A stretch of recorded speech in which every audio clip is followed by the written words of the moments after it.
మాటలు పదిలిపురుచుకొని పిల్లలుగా ఉండడానికి నీకు కృపను దయచేయండి తండ్రి. యొక్క ఓకే, గ్రంథంలోకి వెళ్ళిపోదాం. సమూయేలు 2వ గ్రంథం వివరణ. దేవుని పిల్లలారా, మీకు ఇది 2వ గ్రంథం అర్థం కావాలి అంటే మొదటి గ్రంథం ఎక్కడ ఆగిపోయామో అక్కడి నుంచి మొదలు పెట్టాలి. మొదటి గ్రంథం వివరణకు వచ్చిన వాళ్ళు ఎవరైనా ఉన్నారా? మొదటి గ్రంథం విన్నవాళ్ళు వెరీ గుడ్. మొదటి గ్రంథం ముగింపులో నేను మాట చెప్పి ముగించాను ఆ గ్రంథాన్ని. మేబీ కొన్ని నెలలు అయిపోయింది కనుక మీరు మర్చిపోయి ఉండొచ్చు. ఏమని ముగించానంటే, సమూయేలు మొదటి గ్రంథం అనేది సమూయేలు పుట్టుకతో ప్రారంభమవుతుంది. ఓకేనా? సమూయేలు పుట్టుకతో ప్రారంభమై సౌలు యొక్క దుర్మరణంతో ముగింపు అయిపోయింది. ఓకేనా? సౌలు చనిపోయాడు, అక్కడతో మొదటి గ్రంథం ముగింపు అయిపోయింది. అయితే మొదటి గ్రంథం ముగిస్తున్న టైంకి దావీదు గారు ఏం చేస్తున్నారు అన్నది పట్టుకోవాలా. అప్పటికి సౌలు తరుముతుంటే దావీదు పారిపోయాడు కదా. పారిపోయి సిగ్లకు అనే ఒక ఊర్లో ఉన్నాడు. అది మీకు సమూయేలు గ్రంథం 30వ అధ్యాయంలో ఉంటుంది. ఓకేనా? సిగ్లకు అనే ప్రాంతంలో దావీదు ఉండిపోయాడు. దావీదు మీదకి అమాలేకీయులు దండెత్తారు. ఓకేనా? అమాలేకీయులు దండెత్తటం వలన అమాలేకీయులు అందరూ కలిసి దావీదు కుటుంబాన్ని, దావీదు భార్యలను, దావీదు ఆస్తిని మొత్తం కొల్లగొట్టి తీసుకెళ్ళిపోయారు. సిగ్లక్ అనే ఊరిని శుభ్రంగా కాల్చేశారు. అప్పుడు వాళ్ళ మీద యుద్ధానికి వెళ్ళి తిరిగి తన సంపదనంతా కాపాడు తెచ్చుకుంటాడు దావీదు. తెచ్చుకుని ఎక్కడ ఉండిపోయాడు ఇప్పుడు దావీదు? సిగ్లక్లో ఉండిపోయాడు. ఓకేనా? అది మొదటి గ్రంథం ముగింపు. రైట్. ఇప్పుడు 2వ గ్రంథం. మీరు నాకు తెలిసి వీటి గురించి మీ అందరికీ తెలిసిందే. నేను ఎక్కువగా ఎసెన్స్ చెప్పాలి. అక్కడ జరుగుతున్న సందర్భాల వెనకాల దేవుడు మనకేమి నేర్పాలనుకుంటున్నాడు అన్నదే చెప్పాలని ఉద్దేశించి నేను పెద్దగా ఇంట్రడక్షన్ అనేది ఇవ్వడానికి ఇష్టపడుతున్నది. ఇంట్రడక్షన్ అంటే ఈ గ్రంథం ఎవరు రాశారంటే మీకు తెలుసు. ఆల్రెడీ చివరిసారి చెప్పాను. ఈ సమూయేలు 2వ గ్రంథాన్ని ఎవరు రాసినట్టుగా చెబుతారు అంటే సమూయేలు, గాదు, నాతాను. ఓకేనా? సమూయేలు, గాదు, నాతాను వీళ్ళ ముగ్గురు రాసినట్టుగా మనకి బైబిల్లో చిన్న ఆధారం ఉంది.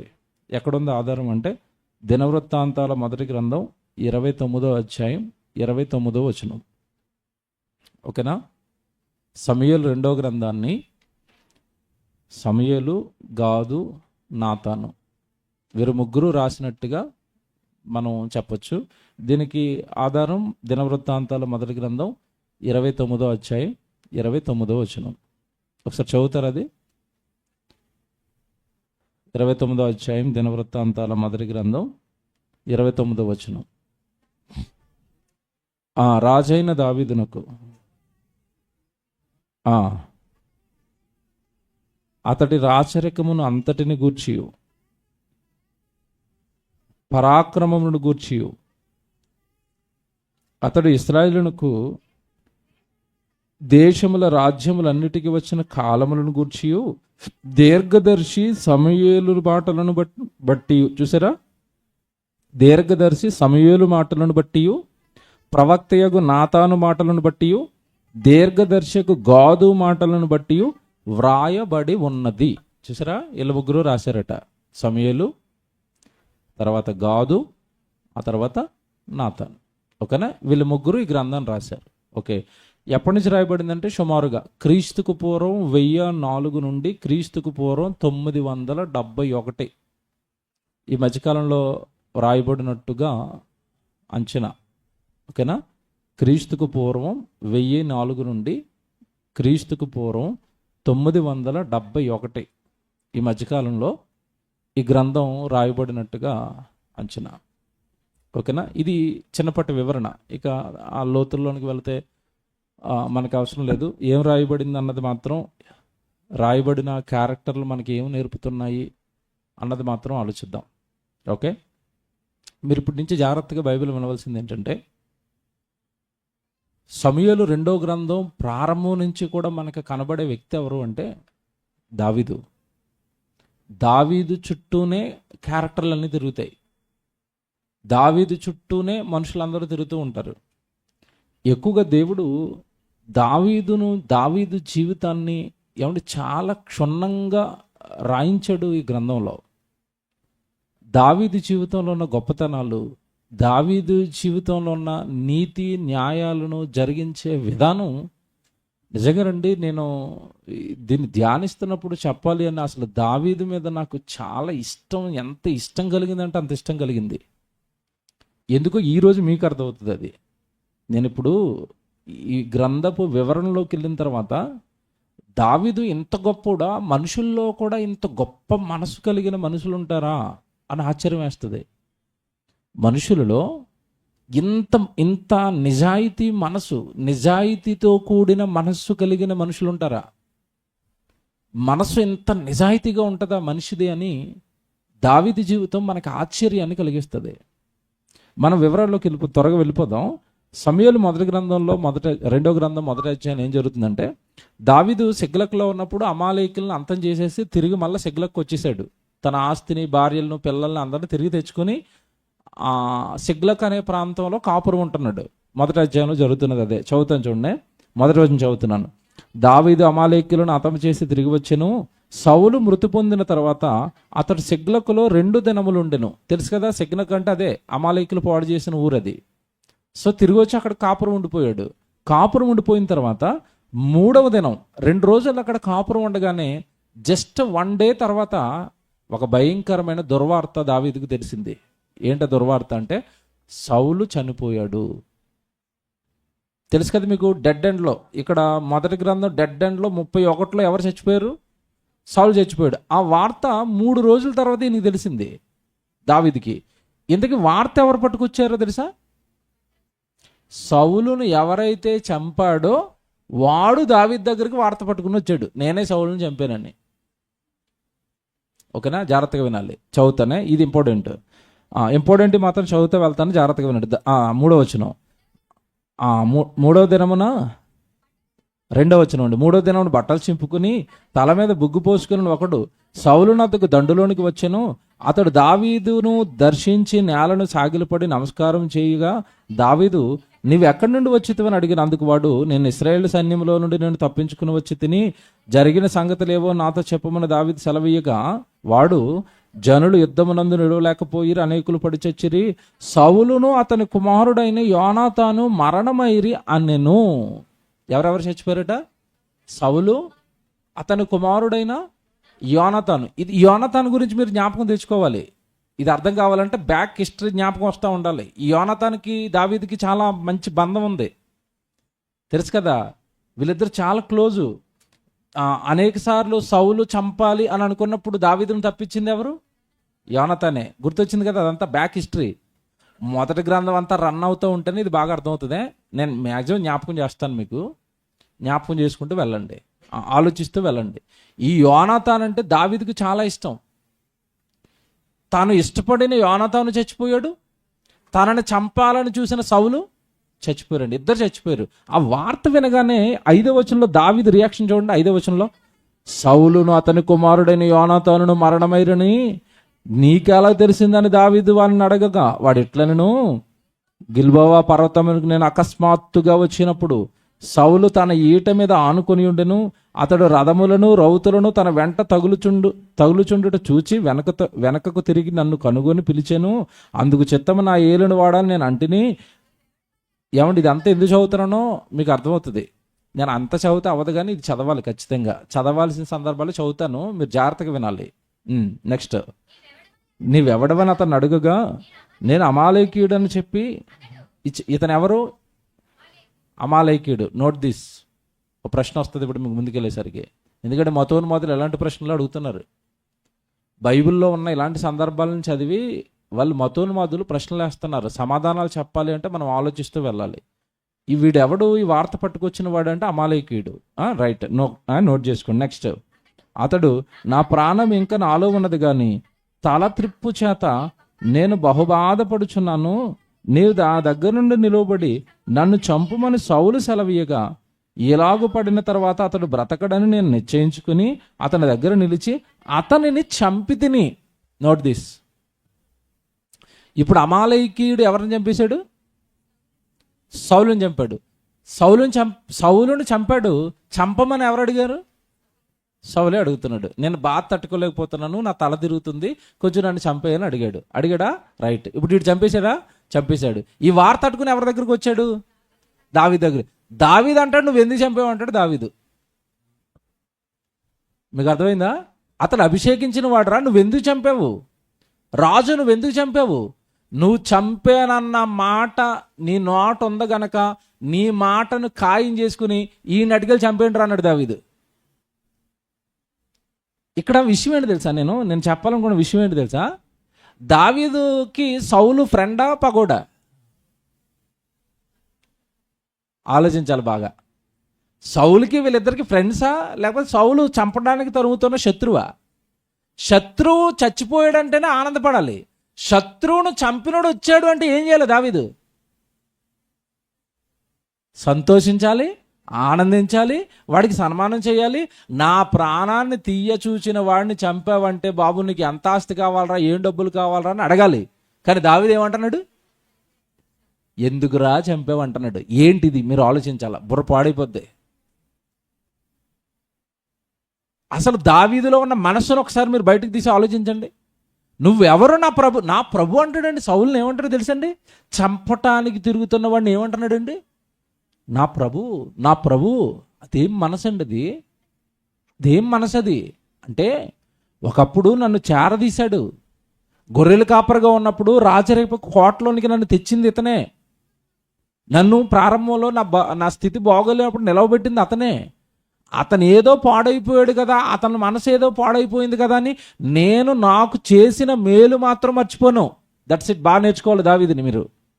ఎవరు నిజంగా చెప్తున్నాడండి? నాకు దావీదు పెద్ద హీరోలో కనపడ్డాడండి. ఎందుకు హీరోలో కనపడ్డాడంటే అసలు ఇలాంటి మనస్సు మనుషులకు ఉంటుందండి? శత్రువు పడిపోయాడు అనగానే మనసులో ఏమవుతుంది చెప్పండి?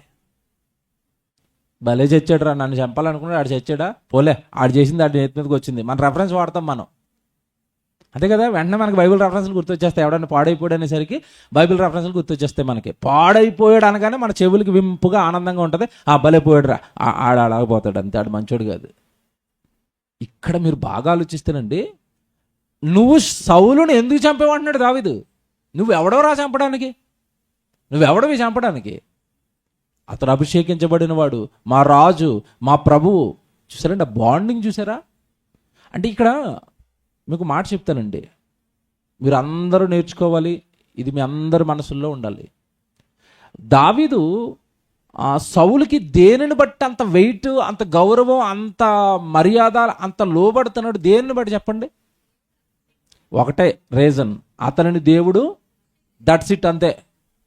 దేవుడు అభిషేకించాడంటే చాలు, దేవుని సేవకుడైతే చాలు. అతడు చెడ్డోడా, అతను పాడైపోయాడా, అవన్నీ నాకు అనవసరం. అతను దేవుడు నిలబెట్టుకున్నాడు, అభిషేకించాడు, దట్స్ ఇట్, అంతే. నేను లోబడతాను. అతను నా మీద పగబట్టినా నేను లోబడతాను. ఇది నా నీతి అన్నాడు, అంతే. నిజంగానండి, వాడితో అన్న మాట ఏంటో తెలుసా? వాడి మీద ఎంత సీరియస్ అయ్యాడు తెలుసా దావీదు? కింద చదువుతానే 11వ వచనమా, 12వ వచనం, 13వ వచనం, 14వ వచనం చదువుదాం. 14వ వచనం. అందుకు దావీదు, భయపడక యెహోవా అభిషేకించిన వారిని చంపుటకు నీవేళ అతని మీద చెయ్యెత్తితివి. యెహోవా అభిషేకించిన వారిని నేను చంపితినని నీవు చెప్పితివే. నీ నోటి మాటయే నీ మీద సాక్ష్యము గనుక నీ ప్రాణమునకు నీవే ఉత్తరవాదివని చెప్పిన తర్వాత అక్కడిని పిలిచి నీవు పోయి వారిని చంపుమనగా అతడు వారిని కొట్టి చంపించేశాడా? ఏమంటే ఇక్కడ నాకు దావీదు మనసు ఈటండి. అసలు సౌలును చంపించిన వాడిని చంపించేశాడు. నువ్వెవడో చంపడానికి అంటున్నాడు. ఏమంటే ఇక్కడ మతోన్మాదులు అంటున్నారు. ఇక్కడ ప్రశ్న ఉంది, నేను మిమ్మల్ని అడుగుతాను, వాళ్ళు అడిగింది మీరు ఆలోచించాలా. దావీదు తప్పు చేశాడని అంటున్నారు వాళ్ళు. దావీదు ఏం చేశాడట? తప్పు చేశాడు. ఎందుకు తప్పు చేశాడు? సౌలు చంపమని అతనే అడిగాడు కదా, అతను అడిగినందుకు కదా ఇతను చంపాడు. ఎవరు? అమాలేకీయుడు. మరి దావీదు ఎందుకు అతను చంపాడు? దావీదు తప్పు చేశాడు అంటున్నారు. మీరేం చెప్తారు చెప్పండి? మీరేం చెప్తారు? అవునండి, మా బైబిల్ అలా తప్పులు ఉంటాయండి అప్పుడప్పుడు అంటారా? చచ్చే, దావీదు తప్పు చేయటమా? కాదు. ఇక్కడ మాట్లాడుతాను, మీకు అర్థమయ్యేటట్టుగా చెప్తాను. మీరు మియాపూర్ రోడ్డు మీద అలా వెళ్ళిపోతున్నారు. ఎవడికో యాక్సిడెంట్ అయింది, రక్తం కారిపోయి అంత దెబ్బలు తగిలినాయి. ఆ నొప్పి తట్టుకోలేకాడు, బాబోయ్ నేను నొప్పి తట్టుకోలేకపోతున్నాను నన్ను కొంచెం చంపే బాబు అంటే మీరు చంపేస్తారా, హాస్పిటల్కి తీసుకెళ్తారా? చెప్పాలి, చెప్పండి. దెబ్బ తగిలి బాధ తట్టుకోలేక నేను చచ్చిపోతాను అన్నవాడిని నన్ను చంపేయంటే చంపేస్తామా, బతికించడానికి ట్రై చేస్తామా? మరి ఇప్పుడు సౌలును వాడు చంపేయండి చంపేస్తాడా? అదిటండి, అది ప్రాణం కదా, అది చంపేయమంటే చంపేయడం ఏంటి? మీకు ఇది అర్థమవుదు. అప్పుడప్పుడు చూసారా, గ్రామాల్లోని ఇల్లులు కాలిపోతాయి, తాటాకు ఇల్లులు. అప్పుడు ఇంట్లో పడి ఎవడైనా ఒళ్ళు కాలిపోయింది అనుకోండి, ఆడు బయటకు వచ్చిన తర్వాత ఏమని అరుతాడు? ఒళ్ళు కాలిపోయిన బాధతో వాడు ఏమని అరుతాడు? నన్ను చంపేయండి, నన్ను చంపి నేను బతకూడదు, నేను చచ్చిపోవాలంటాడు. అలాగని బాబు బాధపడుతున్నాడని పీక పీకి చంపేస్తామని చంపేస్తారా? హాస్పిటల్కి తీసుకెళ్తారా? మీరు చెప్పండి.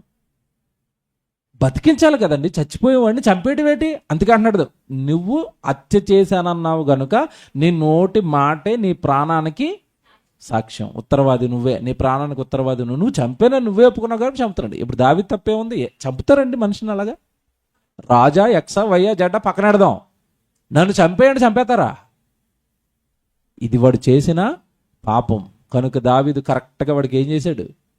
తీర్పు తీర్చాడు. బ్రతికించాల్సిన నువ్వు నా రాజును చంపేవని ఏమండి తీర్పు తీర్చాడు, వాడిని చంపేశాడు. ఇప్పుడు నేను మాట్లాడుతాను, పోలే చావు వచ్చింది అనేసరికి ఎవడైనా జాలి పడతాడండి. జాలి పడతామా? మనం మనుషులుగా కూడా మనం అప్పుడప్పుడు కూడా మనకి పడినోడైనా చచ్చిపోయాడు అనుకోండి, ఏమంటాం చెప్పండి? మనం మాట వరుసకి, లోపల నుంచి రాదు కానీ మాట వరుసకి అంటారు. ఏమండి అప్పుడప్పుడు అరిసేవాడు కానండి మంచోడేనండి అంటారు. ఉత్తితే లోపల నుంచి రాదు, అది ఎక్కడి నుంచి వస్తుంది? పెదపై నుంచి వస్తుంది. పోనీ దావీదు అలాగ అన్నీ వదిలేసాడు అనుకుంటున్నారు ఇక్కడ. వండర్ఫుల్ దావీదు. నాకు అసలు మతిపోయిన సంగతి ఏంటంటే, దావీదు ఈ చచ్చిపోయిన వార్త విన్న తర్వాత ఈ సౌలు గురించి, యోనాతాను గురించి ఒక పాట రాశాడు. ఏం పాట రాశాడు తెలుసా? ఒక వండర్ఫుల్ పాట అండి అది. మీరు 17వ వచనం చూడాలా. యోధా వారికి అభ్యాసము చేయవలనని దావీదు సౌలును గూర్చి, అతని కుమారుడైన యోనాతాను గూర్చి ధనుర్గీతం ఒకటి. ఈ పదం అంటలు ఏం చేసుకోవాలా? ఏ గీతం అట? ధనుర్గీతం అంటే ఏంటి? ధనుర్గీతాన్ని విడగొట్టి ఈ సందులు సమాసాలు ఉంటాయి కదా, అది రాయాలా, అప్పుడు అది అర్థమవుతుంది మీకు ఆ పదం. ధనువు ప్లస్ గీతము ధనుర్గీతము. ధనువు అంటే ధనుసు, బాణం. ఈ గీతం ఏంటంటేనండి, దీనికి పెద్ద చరిత్ర ఉంది. ఈ ధనుర్గీతం అన్న పదానికే పెద్ద చరిత్ర ఉంది.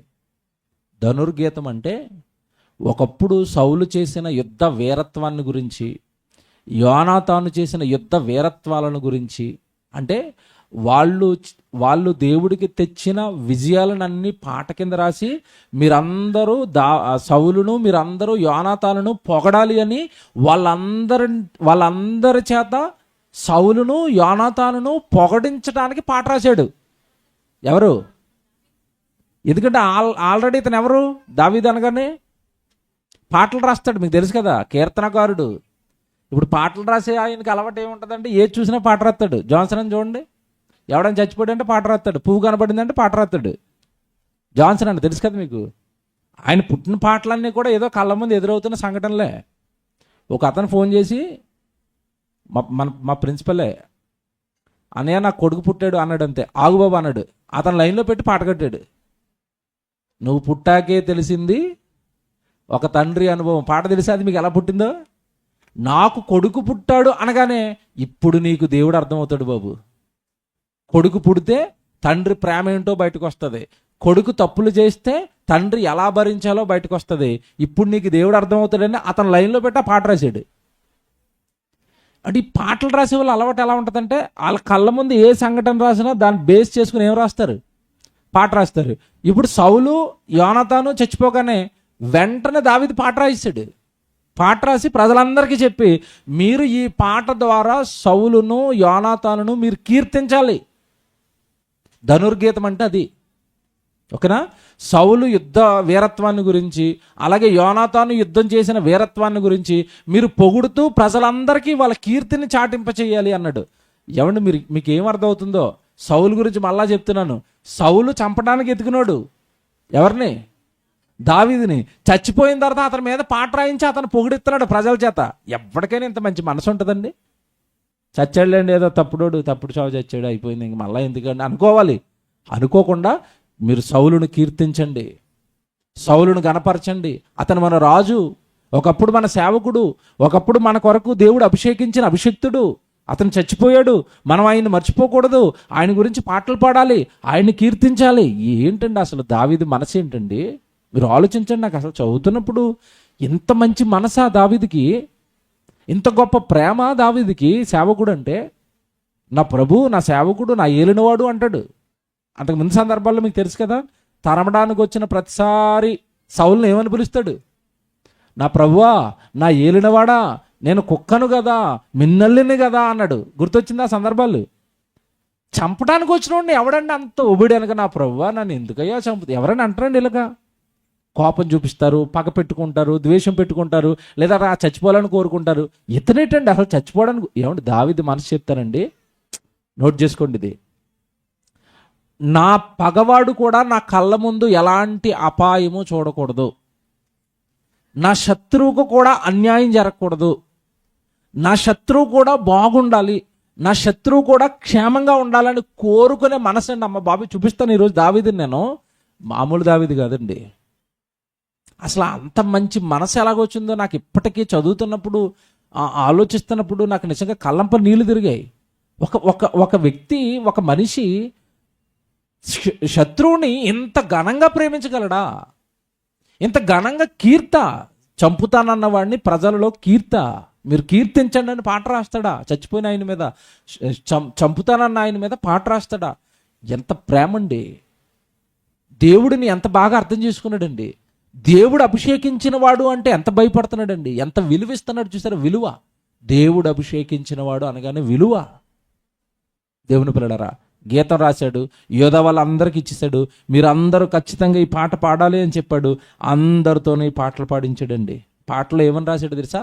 ఓ మాట చదివిస్తాను చూడండి, ఎంత బాగా కీర్తిస్తున్నాడో సౌలును. మీరు చూస్తే 19వ వచనంలో, ఇశ్రాయేలు నీకు భూషణమగువారు నీ ఉన్నత స్థలముల హతులైరి, ఆహాహా బలాఢ్యులు పడిపోయిరి, ఫిలిష్తీయుల కుమార్తెలు సంతోషింపకుండునట్లు, సున్నత లేని వారి కుమార్తెలు జయమని చెప్పకుండునట్లు ఈ సమాచారము గాతులో తెలియజేయకుడి.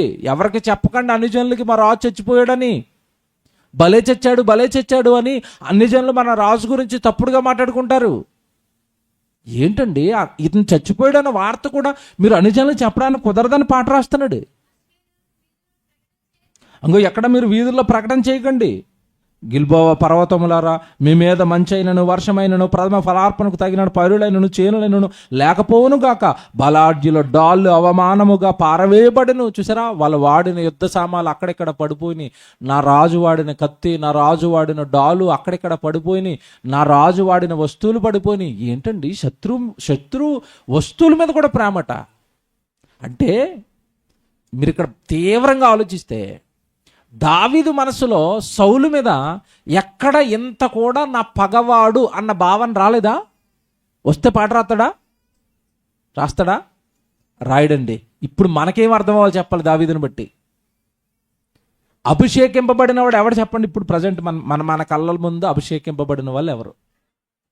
బాప్తిస్మము తీసుకున్న ప్రతివాడు అభిషేకింపబడిన వాడు. ఆ అభిషేకింపబడిన వాడి మీద మనకి మనసులో ఇంత కూడా ఏముండకూడదు. పగ, ద్వేషము, అసూయ, ఇంత మళ్ళీ చెప్తున్నాడు, ఇంత ఉన్నా కూడా దేవుడు దాన్ని సహించడు. ఇక్కడ దావీదు అదే నేర్పుతున్నాడు. ఆ రోజు అభిషేకించాడు, నా రాజు, నా ప్రభు, నా సౌలు, అతని వస్తువులు పడిపోయాయి, అతని గురించి పక్కవారికి తెలియకూడదు, నా రాజు, నా బలాఢ్యుడు చచ్చిపోయాడని ఎవరికి తెలియకూడదు. ఏంటండి అసలు ఈ ప్రేమ ఏంటి? అసలు దేనిని బట్టి పుట్టింది ఈ ప్రేమ? దావీదుకి చెప్పాలి, దేనిని బట్టి? దేవుని బట్టండి. మనిషిగా ప్రేమించాడు అనుకోండి, లేదండి అంతకుముందు మీరు దావీదు కంటే పక్కన అన్ని రాజులు చాలామంది ఉన్నారా? ఏ రాజైనా పక్క రాజుని ఇంతలా ప్రేమిస్తాడా? దండెత్తుతున్న రాజుని ఇంతలా గౌరవిస్తాడా? యుద్ధానికి వస్తాన ఏ రాజునైనా ఇంకో రాజు క్షమిస్తాడా? మీరు చెప్పండి, క్షమిస్తాడా? మరి దావీదు ఎందుకు క్షమిస్తున్నాడు? దావీదు ఎందుకు ప్రేమిస్తున్నాడు అంటే, దావీదులో హృదయం నిండా ఎవరున్నారు చెప్పండి? దేవుని భయం ఉంది. నాకు అసలు విషయం ఏంటంటే, చచ్చిపోయాడని మర్యాద చేయి పర్వాలేదు, కీర్తన రాసి పాడించటం ఏంటండి సౌలు గురించి? అందరితోనూ కీర్తన రాసి పాడిస్తున్నాడు. పాడించాడండి. నిజంగానండి చాలా బాధపడిపోయాడండి, ఏడ్చాడండి. సౌలు చచ్చిపోయినందుకు దావీదు ఏడ్చాడండి. మీరు అలా చదువుకుంటే పాట అంతా చదువుకొని ఇంటికి వెళ్ళిన తర్వాత 24 చూడండి. ఇశ్రాయేలు కుమార్తెలారా సౌలును గూర్చి ఏడువుడి. ఏమంటున్నాడు? ఇశ్రాయేలు కుమార్తెలారా సౌలును గూర్చి. ఎవడో మాట్లాడుతాను. సౌలుది ఏ పోస్టు ఇశ్రాయేల్ మీద? రాజు. ఇతనిది ఏ పోస్టు ఇశ్రాయేల్ మీద? రాజు చచ్చిపోయాడు అనగానే ఈ పోస్ట్ కన్ఫర్మ్ అవుతుంది. ఏ పోస్టు? రాజు పోస్టు. అప్పుడు సంతోషించాలా ఏడవాలా చెప్పండి? మీరు చెప్పండి. చచ్చిపోయాడు రా దావీదు, చచ్చిపోయాడు, రాజు పోస్ట్ పోయింది, సౌలు పోయాడు, ఇప్పుడు పోస్ట్ నాదే, అధికారం నాదే, ఇశ్రాయేలులారా ఇక నేనే మీకు రాజు, నా గురించి పొగడండి, నా గురించి కీర్తించండి, నా గురించి పాటలు పాడండి అనాలి. కానీ ఎవరి గురించి పాడమంటున్నాడు? ఏమన్నా అర్థమవుతున్నాడా దావీదు? బాబు నాకైతే నిద్ర పట్టలేదు, నిజం చెప్తే రాత్రి నిద్రలేదండి నేను అంతా. అసలు బుర్రలోంచి దావీదు ఇలా కళ్ళు మోస్తుంటే దావీదు వస్తున్నాడు. తెల్లవారుజాము 3 గంటలకు వచ్చి పడుకుందామని అలా కళ్ళు మూసాను. దావీదే. ఇదేం దావీదండి? అసలు నాకేం బుర్ర పాడైపోయింది, నిద్ర రావట్లేదు. ప్రసంగం చెప్పేంత వరకు నీ బుర్రలోంచి నేను వెళ్ళను బాబు అంటున్నాడు దావీదు. ఇదేం దావీదండి? రాజు చచ్చిపోయాడు, తర్వాత రాజు నాదే, అధికారం నాదే, సింహాసనం నాదే, చప్పట్లేస్తే అంతఃపురం నాదే, పోయిందిరా పేడ, ఆడ అసలే మంచోడు కాదు. మంచోడా? ఏమంటే సౌలు మంచోడా? పోనీ మంచోడి మీద ప్రేమ చూపిస్తే పర్లేదు, మంచోడా? మంచోడు కాదండి. చెడ్డోడు చచ్చిపోతేనండి ఏడవటం ఏంటండి? ఏడవమని ప్రజలకు చెప్పడం ఏంటండి? ఆయన కీర్తించమని చెప్పడం ఏంటండి?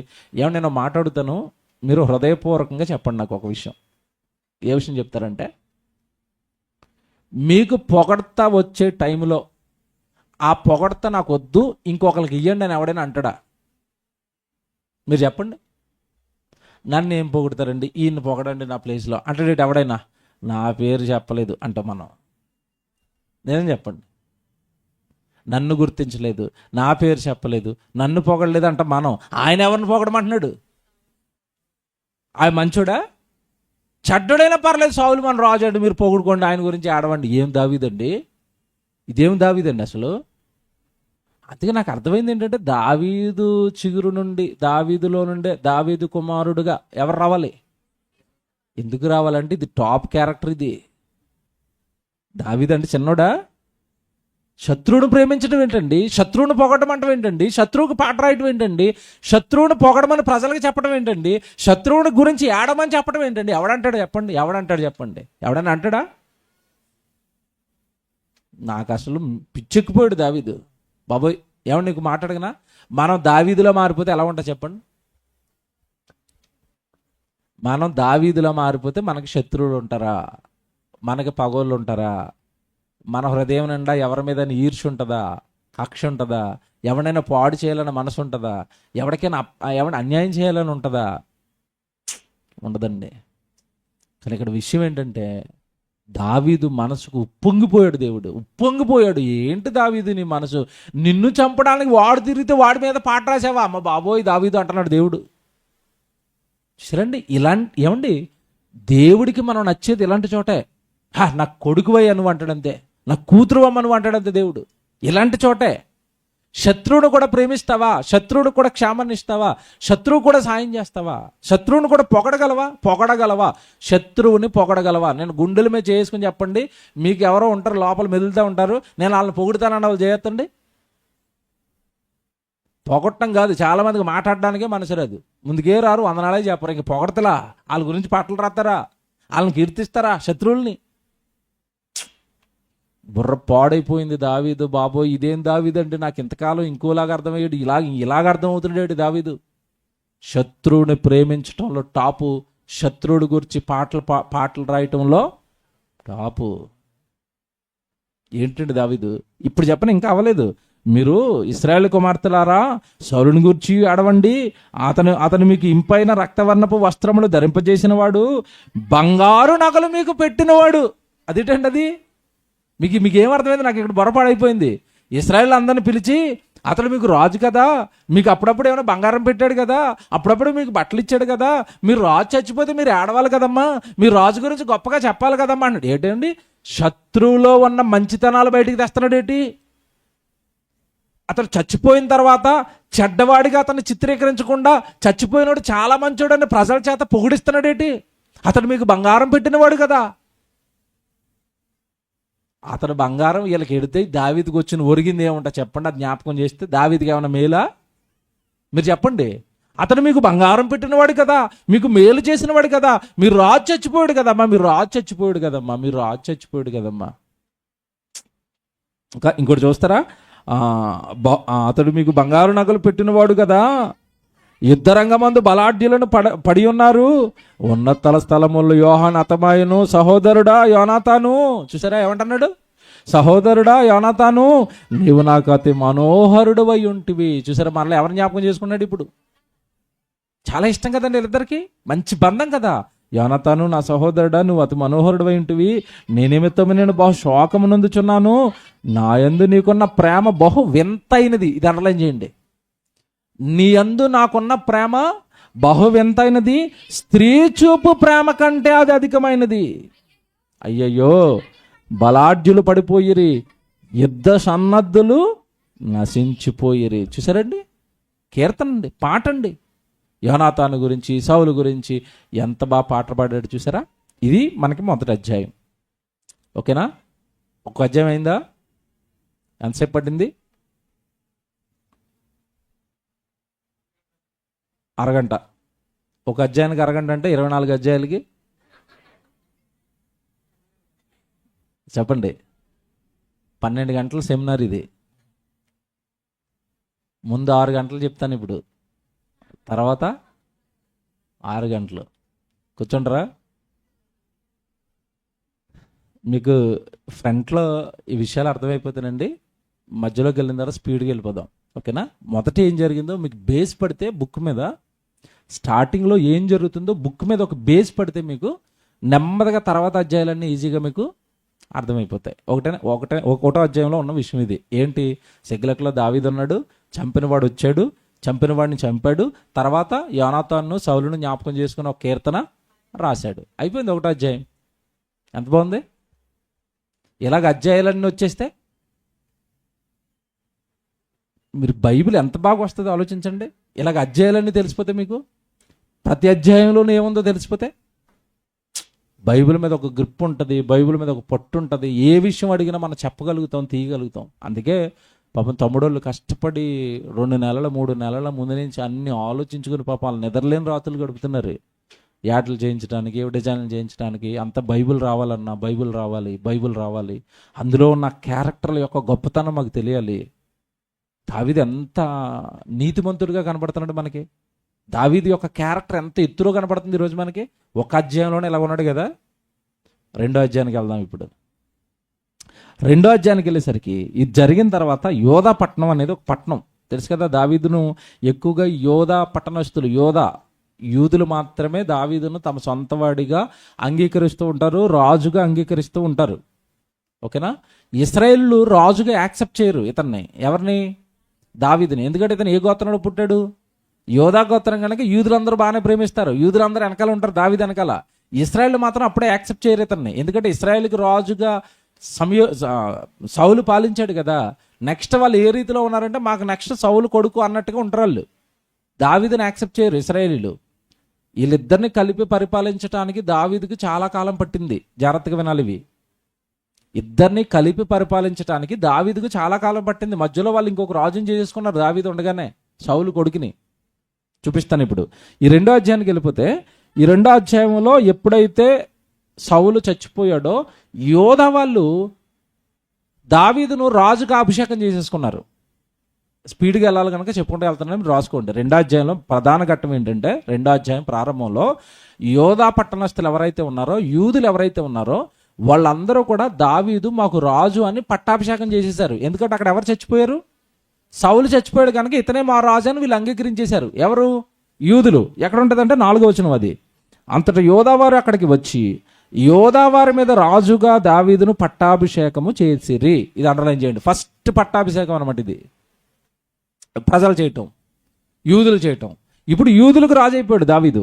యూదులకు రాజు అయిపోయిన తర్వాత ఏం చేశాడు తెలుసా? నాకు అసలు ఇప్పుడు మీరు చదువుతున్న 5వ వచనం అంటే మతిపోయిద్దండి. రాజు అయిపోయిన తర్వాత సౌలును అక్కడ చచ్చిపోయాడు కదా, వీడు చంపేశాడు కదా అమాలేకుడు. చంపేసిన తర్వాత ఆ సౌలు యొక్క మృతదేహాన్ని ఆ నాతాను కొడుకు ఎవరైనా యోనాతాను యొక్క శవాన్ని ఎవరు పాతి పెట్టారు, సమాధి ఎవరు చేశారని కనుక్కున్నాడు దావీదు. నా ప్రభుని నా ఫ్రెండ్ యోనాతాన్ని ఎవరు సమాధి చేశారని కనుక్కుని వాళ్ళను సమాధిలో పాతి పెట్టిన వాళ్ళకండి మళ్ళా సన్మానం చేస్తాడండి. 5వ వచనం అదే, 5వ వచనం చూడండి.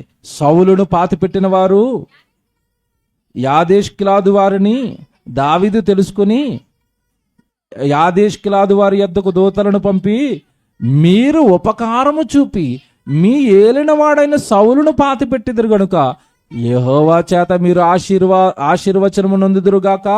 యెహోవా కృపను మీకు సత్య స్వభావమును అగపరుచును. నేనును మీరు చేసిన ఈ క్రియను బట్టి మీకు ప్రత్యుపకారము చేసేదను. అండర్లైన్. వాళ్ళకి ఏం చేస్తానంటున్నాడు? మీరు సౌలును పాతిపెట్టారు గనక, యోనాతాను శవాలను పాతిపెట్టారు గనక దేవుడు మిమ్మల్ని దీవించాలి. దేవుడే కాదు, నేను కూడా మీకేం చేస్తానంటున్నాడు. ఇప్పుడు మీకేమర్థమవుతుంది? దావీదు ఏమర్థమవుతున్నాడు? శత్రువు శవాన్ని భద్రపరిచిన వాడికి కూడా నేనేం చేస్తాను? ఉపకారం చేస్తాను. శత్రువు శవం, రాజు శవం, సౌలు శవాన్ని పాతిపెట్టిన వాళ్ళు కూడా నేను కృతజ్ఞత చేస్తాను, నేను ఉపకారం చేస్తాను. మీకు ఏం అర్థం అవుతున్నాడు దావీదు? ఈయనకేం పని అండి? వాళ్ళ శవాలను పాతిపెట్టిన వాళ్ళకి నేను మీకు తప్పక ఉపకారం చేస్తాను అనడానికి ఈయనకేం పని? ఏం పని చెప్పండి, ఏం పని? ఏమండి, ఈరోజు మీకు తెలియదు కాదు, సమాజంలో ఏం జరుగుతుందో చెప్తాను. సొంత కొడుకు ఏమండి తల్లి కానీ తండ్రి కానీ చచ్చిపోతే విదేశాలలో ఉన్న వాళ్ళు వీళ్ళని పాతి పెట్టడానికి వస్తున్నారా? ఈ రోజుల్లో వస్తున్నారా? రావట్లేదు. డబ్బులు పంపుతున్నారు. కాల్ చేయండి, ఏమత్తాలని చచ్చిపోయాడు కదా అని అన్నారు వీళ్ళు. డబ్బులు పంపుతాం, మేము రాలేమన్నారు. ఎవరు చచ్చిపోతే? అమ్మ చచ్చిపోతే, నాన్న చచ్చిపోతే. ఈయన ఎవరి శవానికి ప్రత్యుపకారం చేస్తున్నాడు? శత్రువు శవాన్ని మీరు పాతిపెట్టారా, నేను మీకు తప్పక ఉపకారం చేస్తాను. అంటే ఇక్కడ మీరు మరలా చెప్తున్నానండి,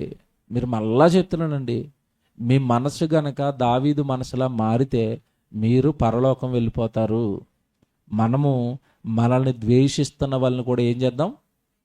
ప్రేమిద్దాం. మళ్ళీ చెప్తున్నాను, మనల్ని ద్వేషించేవాడిని ప్రేమిద్దాం, మనల్ని దూషించేవాడిని ప్రేమిద్దాం, మన గురించి చెడ్డగా మాట్లాడేవాడిని ప్రేమిద్దాం. వాళ్ళ కుటుంబం బాగుండాలని దేవుడికి ప్రార్థనలు చేద్దాం. ఇది దావీదు మనసు. వాళ్ళు ఏమైనా అనుకోండి, మనకు అనవసరం అండి. వాళ్ళు అపార్థం చేసుకుంటారు. బాగున్నప్పుడు మంచోడు అంటారు, బాగాలేనప్పుడు చెడ్డోడు అంటారు, తిడతారు, నిందలు వేస్తారు. మనకు అనవసరం అది. వాళ్ళు ఏం చేస్తున్నారు, వాళ్ళు మన గురించి ఏమంటున్నారని మనకు అనవసరం. మనకి దేవుడు చెప్పింది ఒకటే, అభిషేకము నొందిన వాడు చెడ్డోడైనా వాడిని మనం ఏం చేయాలి? ప్రేమించాలి. వాడు పడితే మనం ఏం చేయకూడదు? సంతోషించకూడదు. వాడి కోసం ప్రార్థన చేయాలి. ఈ మనసుకు మనం వచ్చేస్తేనండి, నిజంగా చెప్తున్నానండి, దేవుడు మనల్ని గణపరిచే విధానం వేరు, దేవుడు మనల్ని హెచ్చించే విధానం వేరు, దేవుడు మనల్ని వాడుకునే విధానం వేరు. నాకు ఒకటే అర్థమైపోయింది, బైబిల్ బాగా చదువుకున్న తర్వాత, ప్రసంగాలు బాగా చేయటం ప్రారంభించిన తర్వాత, నేను రకరకాల మనుషుల్ని కలుస్తున్న తర్వాత, రకరకాల మనస్తత్వాలు అర్థమవుతున్న తర్వాత, నాకు రకరకాల మాటలు చెవిలో పడుతున్న తర్వాత నాకు ఒకటే అర్థమైపోయింది, ఎవడు ఏమన్నా పట్టించుకోకుండా మన దేవుడు పనిచేస్తూ ముందుకి వెళ్ళిపోవాలి.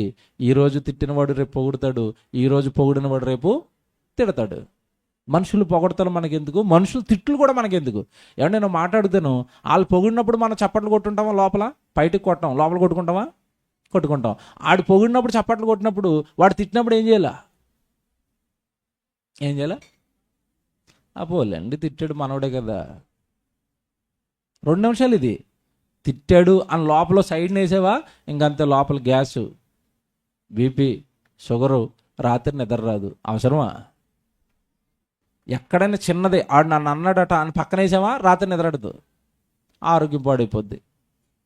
మాకు టైం దొరికితే గుర్రెట్టి నిద్రవుతామండి. కారణం ఏంటి? బుర్రలో దేవుడు తప్ప ఇంకేం ఉండడు. ఎవరో ఏదో అనుకోను, మనకెందుకు? అతను ఏదో అనుకుంటాడు, వాళ్ళు ఏదో అనుకుంటారు, వాళ్ళు ఏదో చేసుకుంటారు. ఇది దావీదు మనకు నేర్పుతున్నది. శత్రువు అయినా సరే అతన్ని ప్రేమించంతే. అతనికి నువ్వేం చేయాలి? మేలు చేయి. శత్రువు శవాన్ని పాతి పెడితే, ఏమన్నా మా ప్రభు శవాన్ని పాతి పెట్టారు, నేను మీకు తప్పక ఏం చేస్తాను? ఏమన్నా మాట్లాడగనా? ఈ సిచ్యువేషన్లో దావీదు పరిస్థితే బాగోలేదు తెలుసా. దావీదు ఏమన్నా రాజు అయిపోయాడు, అప్పటికి అధికారం వచ్చేసి రాజరేఖ పీఠ మీద కూర్చున్నాడా?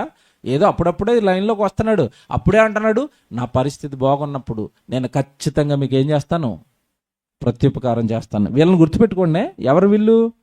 సౌలును పాతిపెట్టిన యాబేష్గిలాదు వారిని దావీదు వాళ్ళకి ప్రత్యుపకారం చేస్తానన్నాడు. ఇది గుర్తుపెట్టుకోండి. ఇలా మనం చదువుకుంటూ వెళ్ళిపోయిన తర్వాత ఎందుకు చేస్తానంటున్నాడు తెలుసా? 7వ వచనం చూడండి. మీ యజమానుడగు సౌలు మృతి నొందెను గాని యోధావారు తమ మీద నన్ను రాజుగా పట్టాభిషేకం చేసి ఉన్నారు గనుక మీరు ధైర్యం తెచ్చుకుని బలాఢ్యులయుండుడని ఆజ్ఞ ఇచ్చాను. నేను రాజునే, మీకు ఏ తొందర కలగకుండా చేస్తాను, మీకు తోడుగా ఉంటాను, మీకు ఉపకారం చేస్తాను, మీరు హాయిగా ఉండండి అని చెప్పి వాళ్ళని దీవించాడు. ఏమండి? దీవించిన తర్వాత ఇక్కడ మీరు జాగ్రత్తగా ఆలోచిస్తే ఇశ్రాయేలీయులు మాత్రం దావీదును రాజుగా ఒప్పుకోవటం లేదు. అదే 8వ వచనం మీ కింద చెప్పింది ఇదే.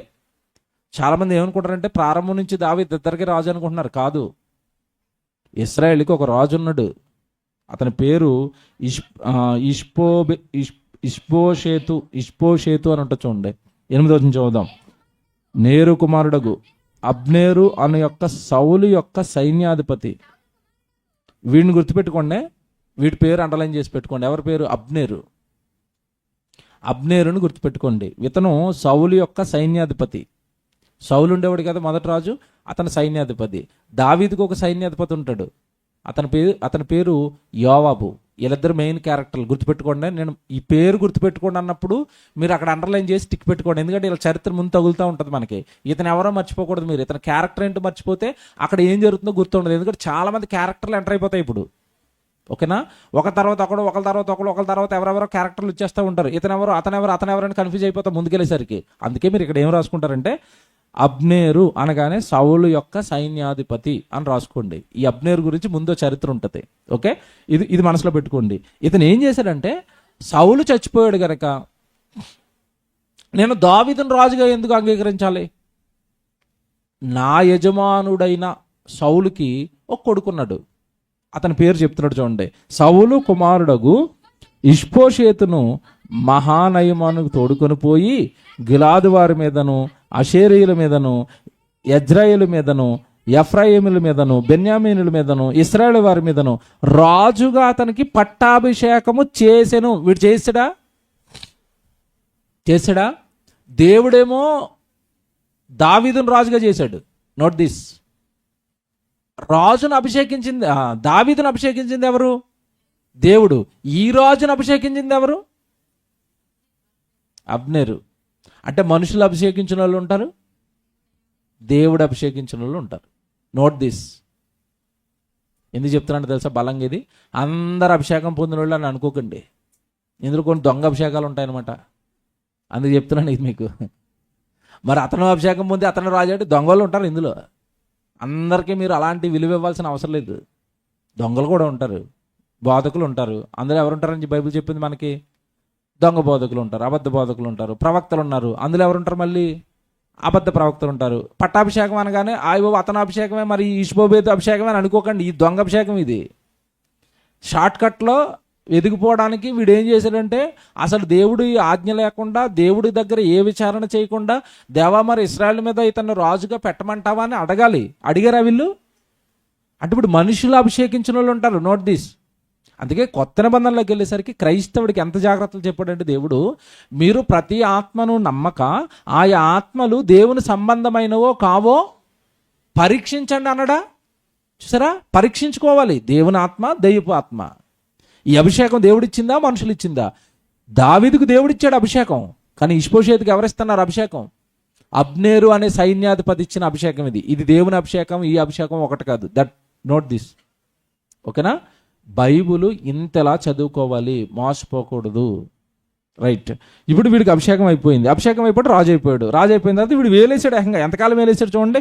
సౌలు కుమారుడు ఇష్బోషేతు 40 ఏండ్లుగా ఏలనారంభించి 2 సంవత్సరములు పరిపాలించెను. 2 years. అంటే ఇప్పుడు మీకు మీరు ఇక్కడ ఒకటి గమనించాలి. దొంగ అభిషేకం చెందినోడు కూడా వాడబడ్డా? రాజు అయిపోయాడా? పరిపాలన వచ్చిందా? పరిపాలన వచ్చింది. అప్పుడు ప్రజలందరూ ఏమనుకుంటారు చెప్పండి? ఇష్బోషేతుని చూసి ఏమని అనుకుంటారు ఆ రోజు? ఇతను కూడా అభిషేకం ఇవ్వబడిన వాడే, ఇతను కూడా రాజే అనుకుంటారు. ఇది దొంగ అభిషేకం అని వాళ్ళకి తెలుసా? తెలీదు.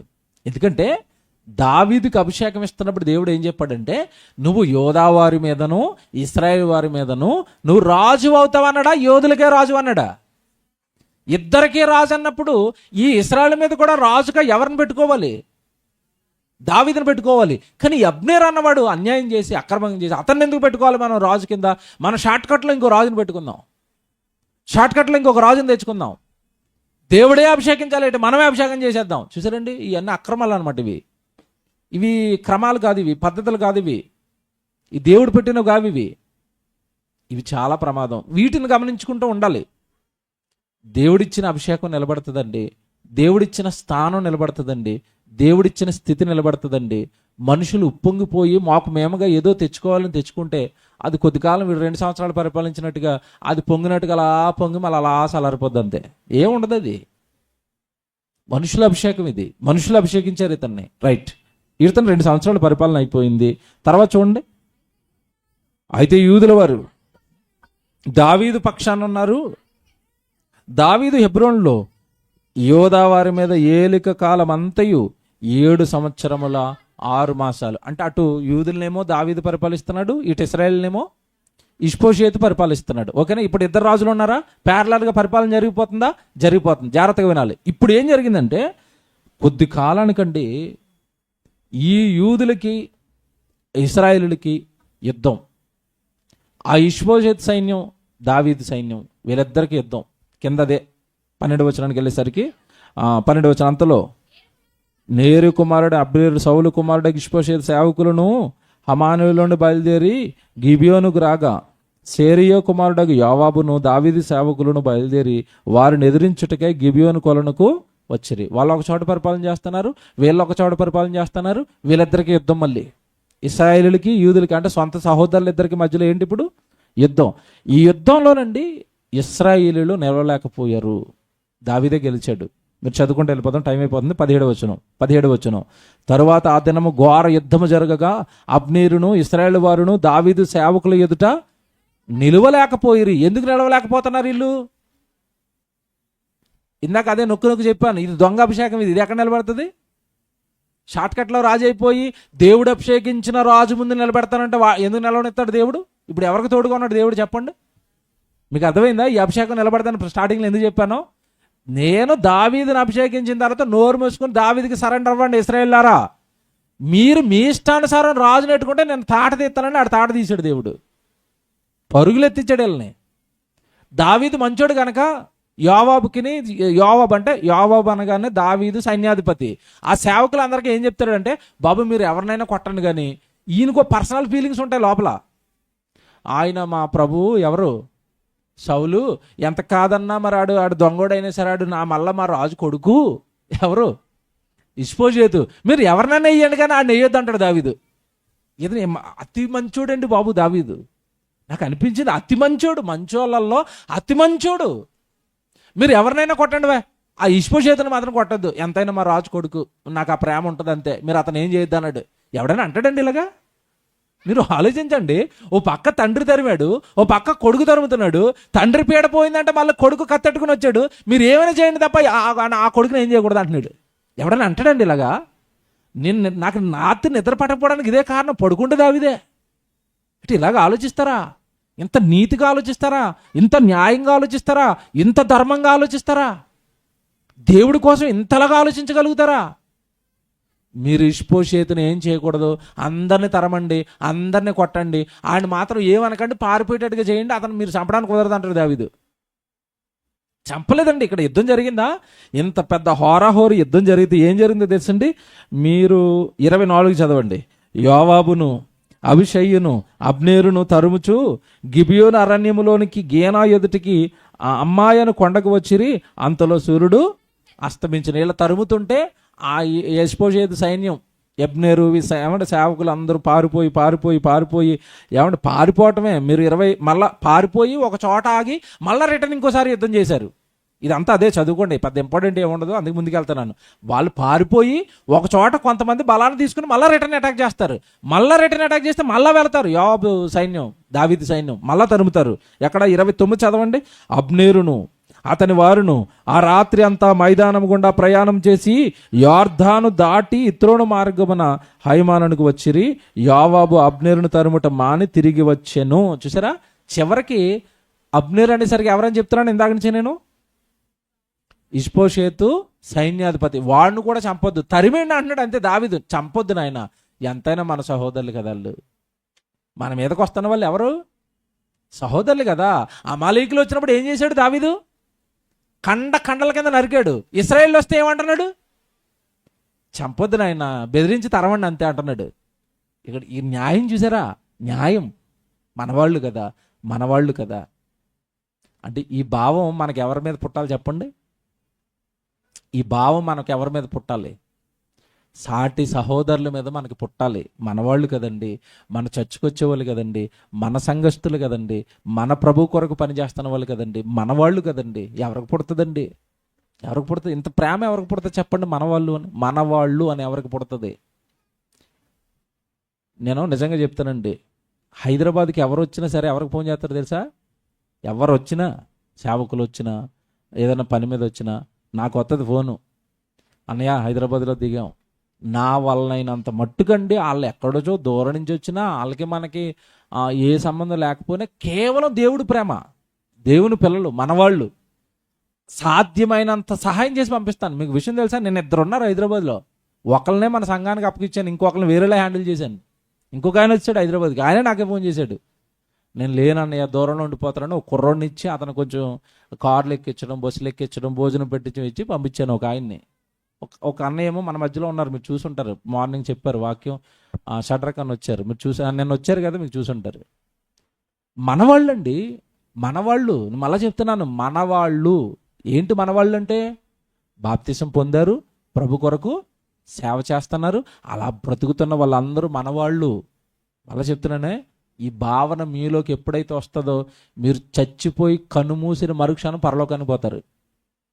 మనవాళ్ళు, దట్స్ ఇట్, అంతే. మనవాళ్ళు గుడికి వస్తున్నారు, మనవాళ్ళు. వాళ్ళు ఏమన్నా మనవాళ్ళు, ఓ మాట తూలినా మనవాళ్ళు, ఒక మాట మనల్ని అన్నా మనవాళ్ళు, వాళ్ళు మన మీద కోప్పడినా మనవాళ్ళు, మనల్ని ఒక మాట అన్నా మనవాళ్ళు, పొరపాటున అప్పుడప్పుడు మనం వాళ్ళని అనేసినా వాళ్ళు మనవాళ్ళు. దావీదు సౌలుని ఏమంటున్నాడు, మావాళ్ళు. సౌలు కొడుకునేమంటున్నాడు, మావాడు. బాబోయ్ దావీదండి, మీరు తరమండి తప్ప చంపటం మాత్రం కుదరదు. తరిమారు. ఇలా తరిమి వెళ్ళిపోవటమే 2వ అధ్యాయం ముగింపండి. ఓకేనా, 2వ అధ్యాయం అయిపోయిందా. ఇక్కడ 2వ అధ్యాయంలో మెయిన్ ఘట్టాలేంటి, యోధా వాళ్ళు పట్టాభిషేకం చేశారు. ఎవరికి, దావీదుకి. ఇష్బోషేతుకేమో ఇశ్రాయేలు పట్టాభిషేకం చేశారు. 2 రాజులు ఏర్పడేసరికి ఆటోమేటిక్గా అక్కడ ఏం ఏర్పడింది, ఫైట్ ఏర్పడింది. ఫైట్లో అతను మాత్రం చెప్పొద్దు అన్నాడు, ఆ సైన్యాన్ని నెమ్మదిగా యుద్ధంలో తరిమాడు తప్ప ఎవరికి అన్యాయం అయినా చేయలేదు. ఇది 2వ అధ్యాయం ముగింపు అయిపోయింది. ఇక 3వ అధ్యాయానికి రండి, అసలు కదా 3వ అధ్యాయం. 3వ అధ్యాయానికి వచ్చేసరికి సౌలు కుటుంబీకులకును దావీదు కుటుంబులకును బహుకాలం యుద్ధము జరగగా దావీదు అంతకంతకు ప్రబలెను, సౌలు కుటుంబం అంతకంతటికి. అది అండర్లైన్ చేయండి. దేవుడు అభిషేకించిన వాడేమో ప్రబలుతున్నాడు, మనుషులు అభిషేకించి మేమేదో మాది రాజ్యమే, మాది రాజవంశమే, మేము గొప్ప వాళ్ళమే అనుకున్న వాళ్ళు అంతకంతకి వాళ్ళు ఏమైపోతున్నారు, నీరసించిపోతున్నారు. ఒకటే చెప్తానండి, దేవుడు మన వెనకున్నప్పుడు మనకు తెలిసిపోద్ది, దేవుడు మనల్ని విడిచిపెడితే కూడా మనకు తెలిసిపోద్ది. అండర్లైన్ చేసుకోండి. మీకు ఇది అర్థమైతే మాత్రం జీవితంలో గొప్ప ధన్యులైపోతారు. దేవుడు మనకు తోడుగా ఉన్నది అర్థమవుతుంది, దేవుడు మనల్ని విడిచిపెట్టింది అర్థమైపోద్ది. ఇప్పుడు సౌలు కుటుంబీకుల్ని దేవుడు విడిచిపెట్టాడు.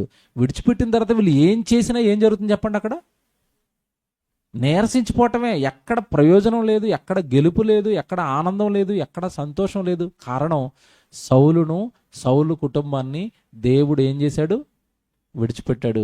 దావీదుని ఎన్నుకున్నాడు, దావీదుని నిలబెడుతున్నాడు. దావీదు చేసిన ప్రతి పని ప్రబలుతుంది. అందుకే దేవుడు ఎప్పుడు కూడా మనకిచ్చిన భాగ్యాన్ని మనం వదులుకోకూడదు, దేవుడు మనకిచ్చిన పనిని మనం వదులుకోకూడదు.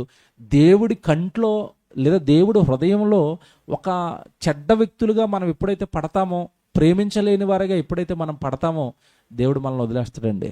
సౌలు కుటుంబాన్ని వదిలేశాడు. ఇప్పుడు ఏం జరుగుతుందంటే ఇక్కడ నుంచి ఉంది అసలు విషయం. ఇక్కడ దావీదుకు పిల్లలు పుడతారు, యెరూషలేములో దావీదుకు పిల్లలు పుడతారు. ఆ పిల్లల యొక్క లిస్ట్ ఇస్తాడు ఇక్కడ, క్షమించండి, హెబ్రోన్లో దావీదుకు పుట్టిన కుమారులు ఎవరనగా, ఇది అండర్లైన్ చేసుకోండి. ఎందుకంటే ఈ కొడుకుల పేరు తెలిస్తేనే ఈ కొడుకుల మధ్య భవిష్యత్తులో యుద్ధాలు జరుగుతూ ఉంటాయి, అప్పుడు వీళ్ళ చరిత్రలు మీకు అర్థమవుతాయి. ఓకేనా? ఈ కొడుకుల పేర్లు రాసుకోవాలి. 3వ అధ్యాయంలో మొదటివాడు అమ్నోను, 1 నెంబర్ వేసి రాసుకోండి, అమ్నోను. 2వ వాడు కిల్యాబు, 2nd నెంబరు కిల్యాబు. ఓకేనా? 3వ వాడు అబ్షాలోము. ఐదు పెద్ద చరిత్ర ఉంటుంది, ముందే వస్తుంది. ఓకేనా? 3rd నెంబర్ ఎవరు? అబ్షాలోము. ఓకే. 4th 4 ఎవరంటే అదోనియా. 5 షెఫట్యా అని ఉంటుంది. 6 ఇత్రేయామా. ఓకేనా? ఇత్రేయాము. వీళ్ళు 6 హెబ్రోనులో దావీదుకు పుట్టిన పిల్లలు. ఓకేనా? 6 కొడుకులు, దావీదు యొక్క కుమారులు, పిల్లలు. ఇది మనసులో పెట్టుకోండి. ఇక తర్వాతకి వెళ్ళిపోయేసరికి యుద్ధం అనేది బాగా జరుగుతున్నప్పుడు అండి, సౌలు కుటుంబానికి దావీదు కుటుంబాలకి బాగా జరుగుతుంది. ఈ యుద్ధాన్ని ప్రేరేపించింది ఎవరు చెప్పండి? అయ్యగారి పేరు గుర్తుపెట్టుకోమన్నాను ఇందాక. అబ్నేరు. ఎవడవాడు? ఇష్బోషేతు అనే రాజుకు సైన్యాధిపతి. జాగ్రత్తగా వినండి.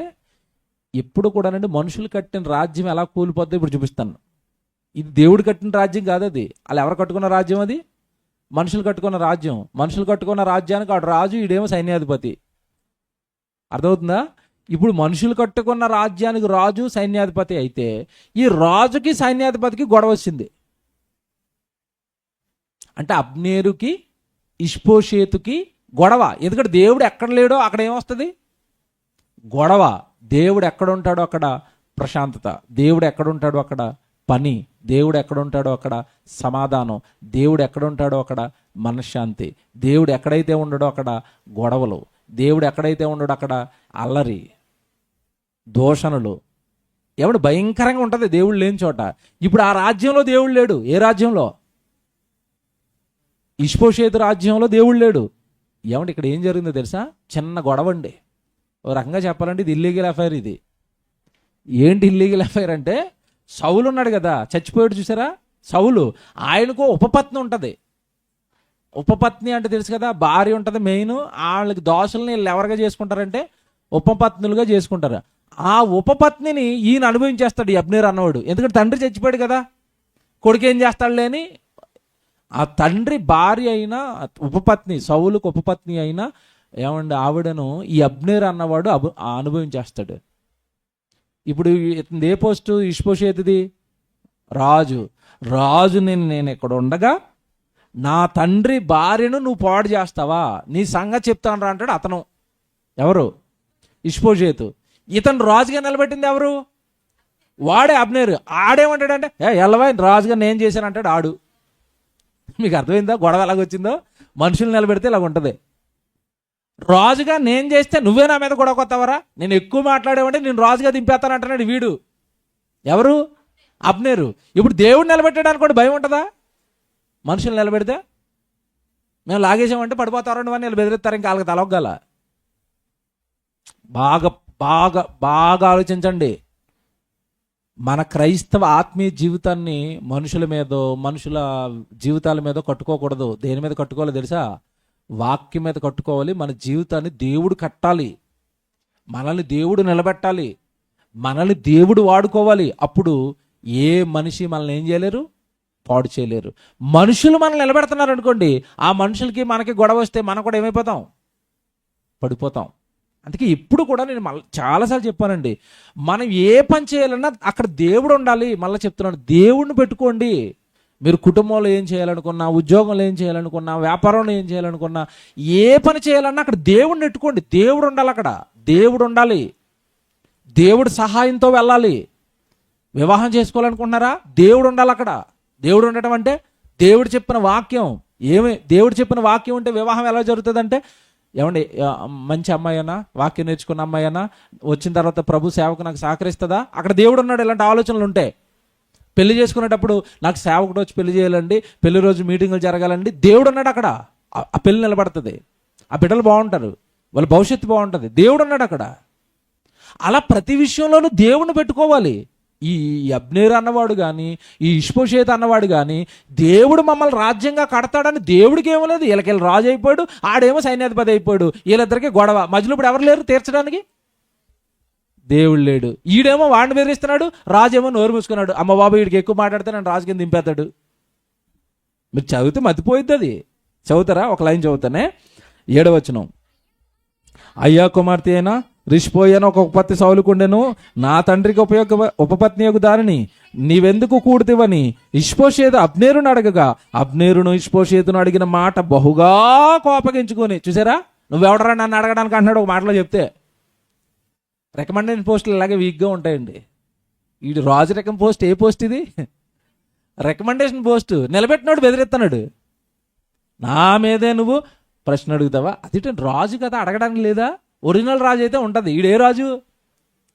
డమ్మీ రాజు, డూప్లికేట్ రాజు. నువ్వే నన్ను అడుగుతావారా అంటున్నాడు. ఏమన్నా నిజంగా చదువుతున్నప్పుడు అండి నాకు దేవుడు లేకపోతే పరిస్థితి ఇలా ఉంటుందా అనిపించిందండి. నాకు ఒకటి బాగా అర్థమైంది. అమ్మ బాబోయ్, మనం ఏం చేసినా అక్కడ ఎవరిని పెట్టుకోవాలి? ముందు దేవుడిని పెట్టుకోండి. దేవుడిని పెట్టుకోండి. ఎవరైనా బాగా చదువుకుంటున్నారా?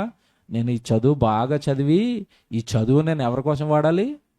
దేవుని కోసం వాడాలి. నేను ఇంకోటి ఏదైనా చేయాలనుకుంటున్నానా, ఇది బాగా చేసి నేను దేవుడిని ఏం చేయాలి? స్తుతించాలి. ఈ పని ద్వారా దేవుడికి ఘనత తేవాలి. మనం ఏం చేసినా దేవుడు దేవుడు దేవుడు అనుకోవాలి. వీళ్ళ మధ్యలో జరిగింది అదే. దేవుడు లేని ఏ కార్యక్రమం అయినా అట్రప్లాపండి. నేను చూశాను చాలా, నా కళ్ళ ముందు అనుభవాలు నాకు తెలుసు. లోపల అనుకుంటావా ఇక్కడ లేడువా దేవుడు అయిపోయింది వీళ్ళ పని. నేను చాలా చూశాను ఇలాగా. మీటింగ్లకు వెళ్తాను కదండి, మీకు చాలాసార్లు చెప్పాను ఉదాహరణ. కొంతమంది విశ్వాసంతో రాత్రింపగళ్ళు ప్రార్థన చేసి రూపాయి కూడగట్టి దేవుడికి మహిమకరంగా జరగాలని చేస్తారంటే, అబ్బా బాబోయ్, ఆ మీటింగ్ టాప్ లేచిపోద్ది. జనం ఆయన గడికి వచ్చేస్తారు. అరేంజ్మెంట్లు బాగా జరిగిపోతాయి. చుట్టుపక్కల అంతా వర్షం పడతాను, అక్కడ పడదు. అంటే అక్కడ ఎవరున్నారు? దేవుడు ఉన్నాడు. కొంతమంది ఆడతారండి, ఆడు ఆడుతున్నాడు, ఈడు ఆడుతున్నాడు, నేను అట్టాలి, నా ఫోటో కనపడాలి ఆడతాడు. ఓరు నోనా జరగదు అది. నాకు అర్థమైపోద్ది. గదిలోకి వచ్చిన సుత్తువై ఇది ఇక్కడ దేవుడు లేడు. గదిలో కూర్చుంటాను నేను. మొన్న ఏమండి చోట మీటింగ్కి వెళ్ళిపోయి తాను చేసి ఫ్యాన్ కింద కూర్చున్నాను. ఓరు నోర్సా నాకు ఫోన్ చేస్తుంటే దేవుడు లేడు బాబు. అవదు ఇది. ఏం చెప్తాం మనం? ఇక్కడ ఎవరు లేరు? దేవుడు లేడు బాబు. అవదు ఇది. ఇష్బోషేతు ఈ అబ్నేరు దగ్గర ఎవరు లేరు? దేవుడు లేడు, ఏం అవ్వదు. దేవుడు లేని దగ్గర ఏం అవ్వదు.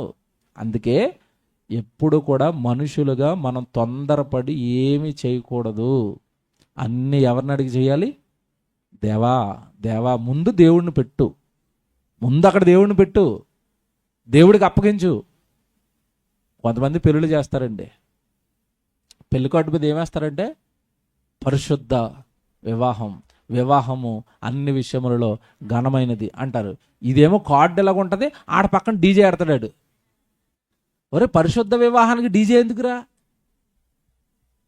ఇదే అది అదే. అప్పుడు మనసులో అనాలి, ఇది సుత్తి, ఇక్కడ దేవుడు లేడు. ఆడు దేవుడి కోసం చేస్తున్నది కాదు అది. మరి డీజే అట్టకపోతే మనుషులు ఆనందపడరు కదా. ఆ గోల అలరు ఉంటే నాకు ఆనందం లేదన్నాడు. ఎవరు? దేవుడు. ఇప్పుడు వీడి దేవుడు ఆనందం కంటే ఎవరు ఆనందం కావాలి? అక్కడ పెళ్ళిలాడికి మనుషుల ఆనందం. అక్కడ దేవుడు ఉంటాడా? టాటా బాయ్ బాయ్, మీ పెళ్ళి మీరు చేసుకోండి, మీ సావు మీరు సావండి. దేవుడు ఉండడండి. కొన్ని తెలిసిపోతాయి మాకు. వదిలేసాడు ఇక్కడ. సౌలు కుటుంబాన్ని వదిలేశాడు. సౌలు నిలబెట్టిన కొడుకును వదిలేశాడు. సైన్యాధిపతిని వదిలేశాడు. వీళ్ళిద్దరికి ఇప్పుడు ఏంటి అక్కడ? గొడవ. ఈడు కోపకం చేసుకుని ఏమన్నాడు తెలుసా? నీ సంగతి చెప్తాను బాయ్, రాజుగా నిలబెట్టింది నేనే కదా, నిన్ను 2 రోజుల్లో రాజుగా దింపైపోతే నా పేరు మార్చుకుంటానని కోపకించి వెళ్ళిపోయాడు. ఆడు అదే చేశాడండి. అబ్నేరు అన్నవాడు నిన్ను రాజుగా దింపైపోతున్నాను అన్నాడు అంతే. ప్రజలందరినీ కలిసాడండి వెళ్ళి. ఎందుకంటే వీడు సీనియర్ కదా, నాన్న దగ్గర నుంచి ఉన్నాడు. మీకు ఒక విషయం తెలుసా? ముఖ్యమంత్రులు ఉంటారు కదా, ముఖ్యమంత్రులు ముందు ముఖ్యమంత్రి ఉంటాడా? ముందు ముఖ్యమంత్రి దగ్గర సీనియర్ ఐఏఎస్ ఆఫీసర్లు ఉంటారు. లొసుగులన్నీ వాళ్ళకి తెలుస్తాయి. వీడు వెంటనే వెనకాల సీఎం అయిన తర్వాత వాళ్ళనే కొనసాగిస్తాడు. ఎందుకంటే వాళ్ళకే సీక్రెట్లన్నీ తెలుసు. పాలన ఎలా చేయాలో వాళ్ళకే తెలుసు. వాళ్ళని ఎదిరించరు వీళ్ళు. పెద్ద సీనియర్ ఐఏఎస్లని పక్కన పెట్టుకుని తిప్పుతూ ఉంటారు వీళ్ళు. అలాగే ఈ వీడు అబ్నేరు అన్నవాడిని ఎప్పుడైతే వ్యతిరేకించాడో వీడు బయటికి వెళ్ళిపోయండి, ప్రజలందరూ మనసు మార్చేసారండి. ఈడేం రాజు అండి, ఇష్పోజేతుడు సుత్తిని ఎన్నెల పెట్టాడు, మనకు రాజు కాదు, మనకు దావీదే రాజు అన్నాడు, అంతే అయిపోయిందండి. మీరు చూడండి, కిందకు మాట చదివిస్తానే, 10వ వచనం.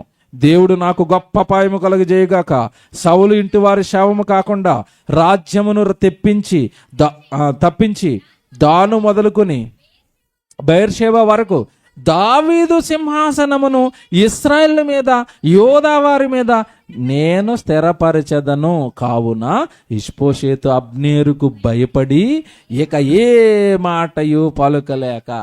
ఇది చెప్పాను కదా, రికమెండేషన్ పోస్ట్, ఇది మాట్లాడడానికి అవదు. అయిపోయిందివే. దేవుడి వాగ్దానం చేశాడు, ఇశ్రాయేలుల మీద యోధా వారి మీద దావీదే రాజు అన్నాడు కనుక అతడే రాజు, నీ పని అయిపోయిందని వెళ్ళిపోయి ఎక్కడికి వెళ్ళిపోయాడు తెలుసండి, మొత్తం ఇశ్రాయేలు ప్రజలందరినీ చదువుకోండి, టైం అయిపోద్ది. భోజనాలు వచ్చేసినాయా అన్న? భోజనం వచ్చిందా? రైట్, ఆపేస్తానే, భోజనానికి వెళ్దాం. మొత్తం ఇశ్రాయేలు ప్రజలందరూ మనసులు మార్చేసారండి. వెళ్ళి ప్రజలందరూ మనసులు మార్చేసి మనకి దావీదు రాజు అంటే వాళ్ళందరూ ఒప్పుకున్నారు. వాళ్ళందరూ ఒప్పుకున్న తర్వాత ఇతను డైరెక్ట్ ఎక్కడికి వెళ్ళిపోయాడు తెలుసా? దావీదు దగ్గరికి వెళ్ళిపోయాడు. దావీదు గారు సాష్టాంగ నమస్కారం అంటే, నువ్వెందుకు వచ్చావురా దొంగోడా అన్నాడు. చూస్తున్నాడు ఆయన. ఎవరు? ఎందుకంటే మరి శత్రు సైన్యం రేపునోడు ఈడే కదా. అయ్యా నేను తప్పు చేశాను, అయ్యా నేను తప్పు చేశాను, నిన్ను దేవుడు అభిషేకించాడు, మా మీద రాజుగా దేవుడు నిన్ను నిలబెట్టాడు, మేము అనవసరంగా ఆవేశంతో ఆ దొంగోడు నిలబెట్టుకున్నాం, ఆ ఇష్బోషెతు అన్నవాడు మంచోడు కాదు, నా మీద తిరగబడుతున్నాడు, నా మాట వినటం లేదు, అందుకే మాకు తేడా వచ్చింది, కనుక ఇప్పుడు నువ్వు రాజు అని గుర్తొచ్చింది. ఈడు దొంగడే, అవును కదా చెప్పండి. అక్కడ తేడా వచ్చింది కనుక ఇతను రాజు అని గుర్తొచ్చాడు. వాళ్ళిద్దరికి బాగా సాగితే అక్కడ వ్యభిచారం వీడికి గుర్తొస్తాడా దావీదు రాజు అని? అంటే మనిషికి దెబ్బ తగిలిన తర్వాత బోధ వస్తుంది. వచ్చేసాడు దావీదు దగ్గరికి వచ్చి, అయ్యా మీరే మాకు రాజుగా ఉండాలి, ప్రజలందరినీ నేను మీ వైపు తిప్పేస్తానని మొత్తం అందరినీ తిప్పేశాడండి. దావీదు ఏమంటున్నాడో తెలుసా? మంచిదే కదా నాయన, దావీదుగా రాజుగా నన్ను కదా అభిషేకించాడు, మీరు తొందరపడి అవన్నీ చేశారు, తప్పు తెలుసుకున్నారు, మంచిదే నాయన, తిప్పండి, ప్రజలందరినీ తీసుకురండి, నేను మాట్లాడతాను, ఇశ్రాయేలు అందరిని తీసుకురా, యూదా వాళ్ళందరిని తీసుకురా, సమావేశం వేద్దాం, మాట్లాడదాం, అందరం ఒక రాజ్యంగా ఉందాం, కలిసి ఉందాం. ఎందుకయ్యా మనకి యుద్ధాలు అంటాడు దావీదు? మంచుడు కదండి, మనకి యుద్ధాలు ఎందుకయ్యా, కలిసి ఉందామయ్యా, నేను పరిపాలిస్తానయ్యా, అందరినీ తీసుకురా అంటాడు. 21వ వచనం చూడండి. 21. అంతటా అబ్నేరు, నేను పోయి ఇశ్రాయేలు వారందరినీ నా ఏలిన వాడగు నీ పక్షమున సమకూర్చి వారు నీతో నిబంధన చేయనట్లు నీ చిత్తానుసారముగా నీవు రాజరికము వహించి కోరిన దాని అంతటిని ఏలునట్లు చేదునని దావీదుతో చెప్పి దావీదు నద్ద సెలవు పుచ్చుకొని సమాధానముగా వెళ్ళిపోయాను. ఇక్కడ ఆగండి.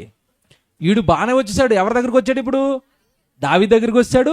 దావీదు ముందు నిలబడ్డాడు, చెప్పాల్సిందంత చెప్పాడు, అందరినీ పోగేశాను, మీకు సమ్మతిస్తున్నారు, మీరు రాజు అవ్వాలి మా మీద అన్నాడు. ఓకే అన్నాడు. దావీదు గాడ్ బ్లెస్ యూ అన్నాడు, దీవించాడు. వీడు వెళ్ళిపోతున్నాడు. ఎవరు? అబ్నేరు. ఇప్పుడు జాగ్రత్తగా వినాలి. ఈ యోవాబు అలాగే దావీదు సైనికులు ఉన్నారు కదా, వీడు వచ్చే టైం కాలం రాజ్యంలో లేరు, యుద్ధానికి వెళ్ళారు వీళ్ళు. వాడు వచ్చి వెళ్ళిపోయాడు అన్న సంగతి యుద్ధానికి వెళ్ళొచ్చిన తర్వాత వీళ్ళకి అర్థమైంది. దావీదు దగ్గరికి వచ్చిన తర్వాత రాజ్యంలో ఉన్న వాళ్ళందరూ చెప్పుకుంటున్నారు, అబ్నేరు అన్నవాడు వచ్చి రాజుని కలిసి వెళ్ళాడట అనేసరికి వీళ్ళ గుండెల్లో రైళ్లు పరిగెడుతున్నాయి. ఆడ అసలు దొంగడని తెలుసు కదా వీళ్ళకి. యోవాబు ఎప్పుడు కూడా దావీదు క్షేమాన్ని కోరుకుంటూ ఉంటాడు. ఏమంటే నిజంగా దావీదుకు రైట్ హ్యాండ్ అండి ఎవరంటే యోవాబు. కొన్ని సందర్భాల్లో దావీదును గద్దిస్తాడు.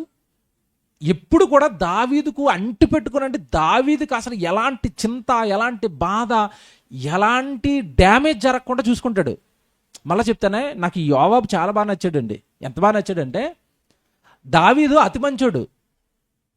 ఎప్పుడు మంచోడికి ఎప్పుడు కూడా చుట్టుపక్కల ఏముంటుంది చెప్పండి? ఎప్పుడు చుట్టూ మంచోళ్ళే ఉంటారా? మంచోడి చుట్టూ థ్రెడ్ ఉంటుంది. వీడు మంచోడు కదా, అందరిని నమ్ముతాడు కదా, ఎలా చేసేద్దామో చుట్టూ తిరుగుతూ ఉంటారు. యోవాబు దాన్ని కాస్తూ ఉంటాడు. దావీదు ఎవరిని పడితే వాళ్ళని నమ్ముతాడు, దావీదు ఎవరిని పడితే వాళ్ళని దగ్గర రాణిస్తాడు. దానివల్ల దావీదుకి అన్యాయం జరుగుతుంది. రాజు రానిచ్చిన నేను కాచుకుంటా ఉండాలి, నా రాజుకి ఏం జరగకుండామని. ఏమంటే మన మధ్యకాలం లేదు సినిమా వచ్చింది రాజుల గురించి, ప్రభాస్ది. అందులో గుండాయిని గురించి తెగ చూపించారు. కట్టప్ప, అది యోవాబు అండి అసలు కట్టప్ప. దావీదు మీద ఏగవాలని ఒకటి తెలుసా? మీకు చూపిస్తాను. బయట ముందుకెళ్ళేసరికి అమ్మ బాబు ఇదేం యోవాబు అండి. అంటే ఒక రాజులా కాకుండా ప్రాణ స్నేహితుడిలాగా ఒక ఏమంటే అత్యంత ప్రియమైన ఇష్టం కలిగిన వ్యక్తిని ఎలా కాపాడుకుంటారో అలా కాపాడుకుంటాడండి. కొన్ని సందర్భాలలో దావీదుకు చెప్పకుండా దావీదుకు క్షేమాన్ని కలిగించే నిర్ణయాలు కూడా తీసేసుకుంటాడు. దావీదు క్షేమంగా ఉండాలంతే, మంచోడు మా రాజు, మంచోడు, అతి మంచోడు, అందరిని నమ్ముతాడు, ఇతని వాళ్ళకి చాలా ప్రమాదం ఉంటుంది, ఇతను అందరిని ప్రేమిస్తాడు, అమ్మ బాబోయ్ అతి ప్రేమ మంచిది కాదని అప్పుడప్పుడు ఇతను కట్ చేసుకుంటూ వస్తాడు. ఎవరు? యోవాబు. నిజంగానండి, ఈ సీన్ మామూలు సీన్ కాదు ఇది.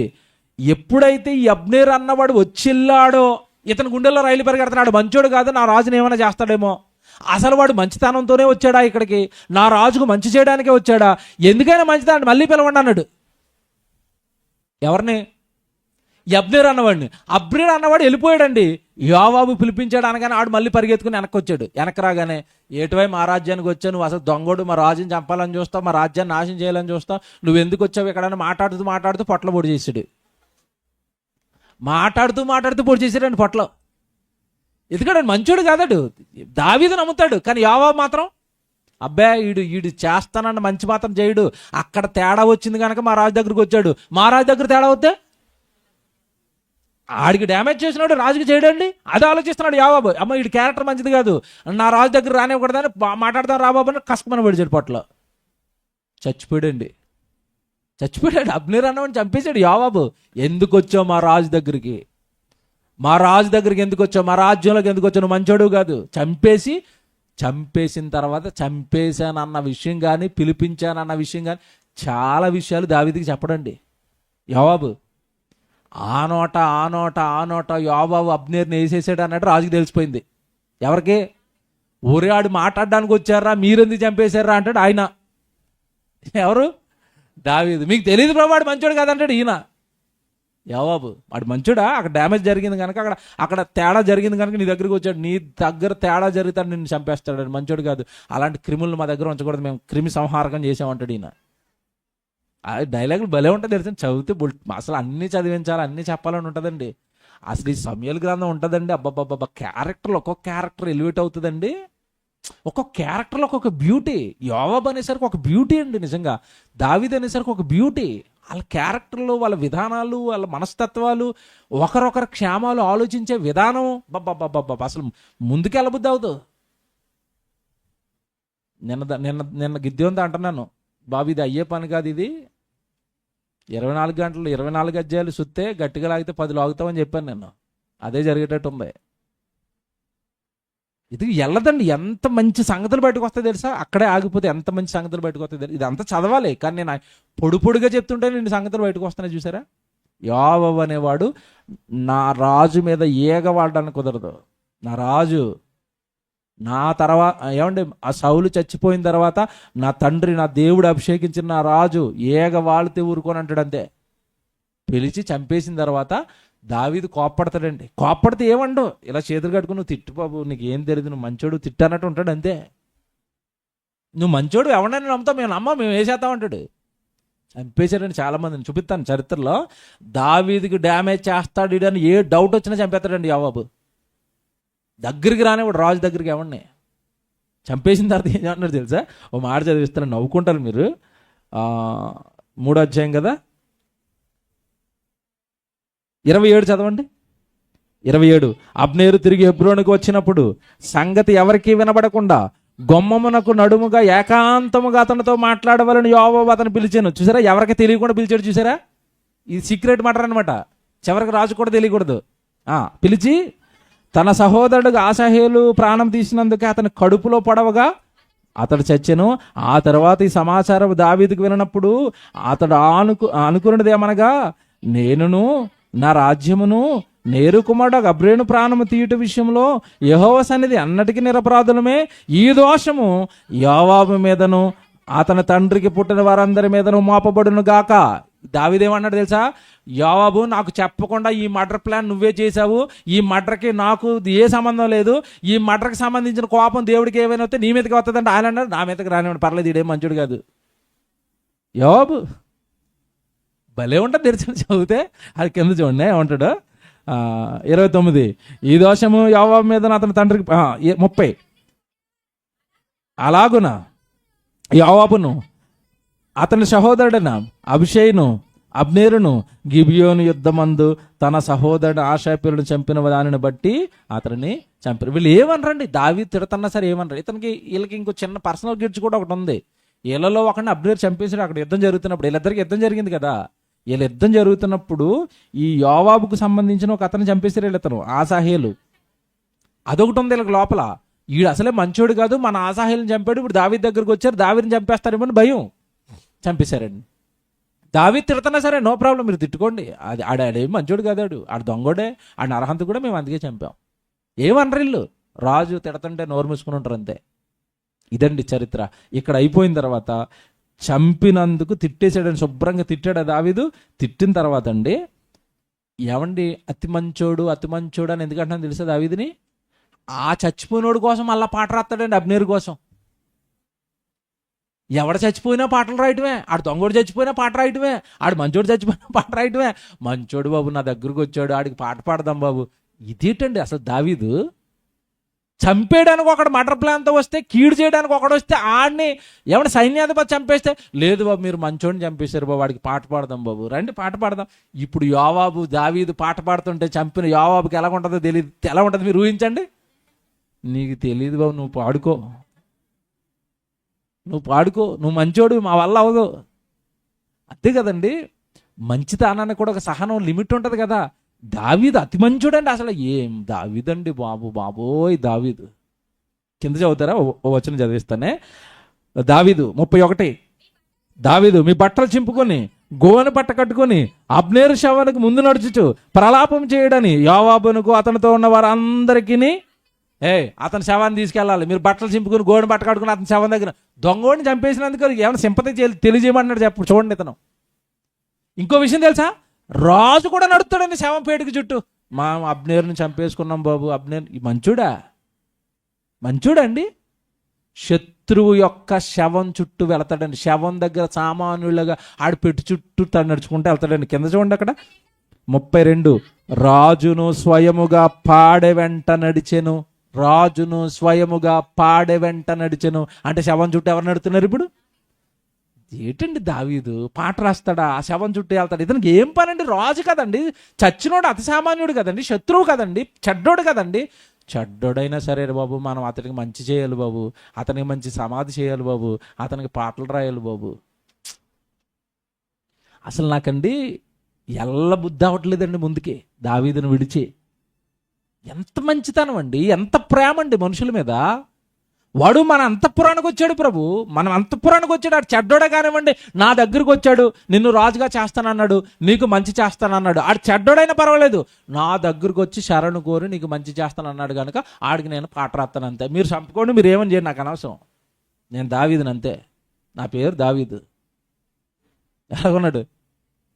నా పేరు దావీదు, నాకున్నది ప్రేమ, నేను శత్రువుని కూడా ప్రేమిస్తాను, శత్రువు కూడా పాటలు రాస్తాను. ఇది దావీదు. శవం చుట్టూ వెళ్ళాడండి, నిజంగా పాట రాశాడు. ఇంత పాట రాసిన తర్వాత, ఎందుకంటే ఇతను చచ్చిపోయినోడు క్రిటికల్ క్యాండిడేట్. ఇతను బాగా వినాలి, మీకు దౌత్యం అర్థం కావాలి, పొలిటికల్ అనాలిసిస్ అర్థం కావాలి.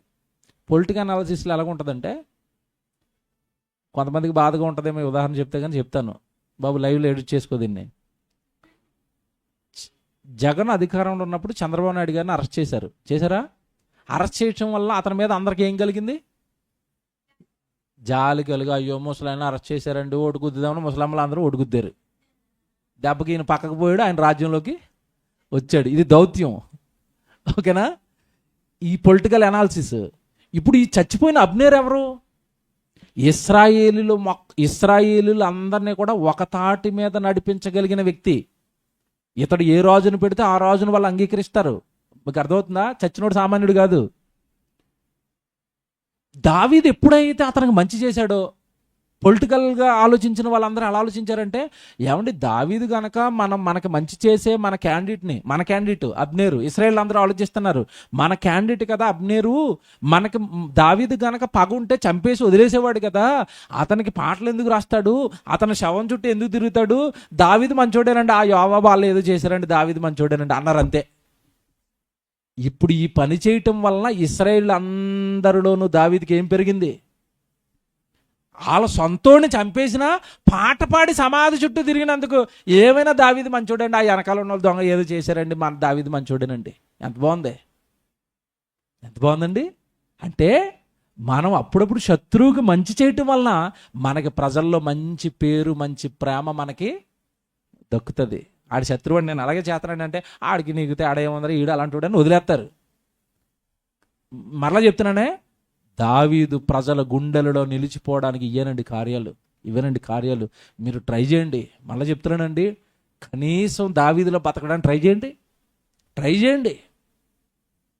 బబ్బబ్బబ్బబ్బా, వచ్చే ఘనత, వచ్చే ఖ్యాతి, దేవుడు నిన్ను హెచ్చించే విధానం మామూలుగా ఉండదు. ఏమన్నా నిజాలు మాట్లాడుకుంటే ఈరోజు సొంత కుటుంబాల్లోనే ప్రేమలు లేవండి, ఉన్నాయా? మరి చెప్పండి. వార్తలు చూడటం లేదండి రోజు.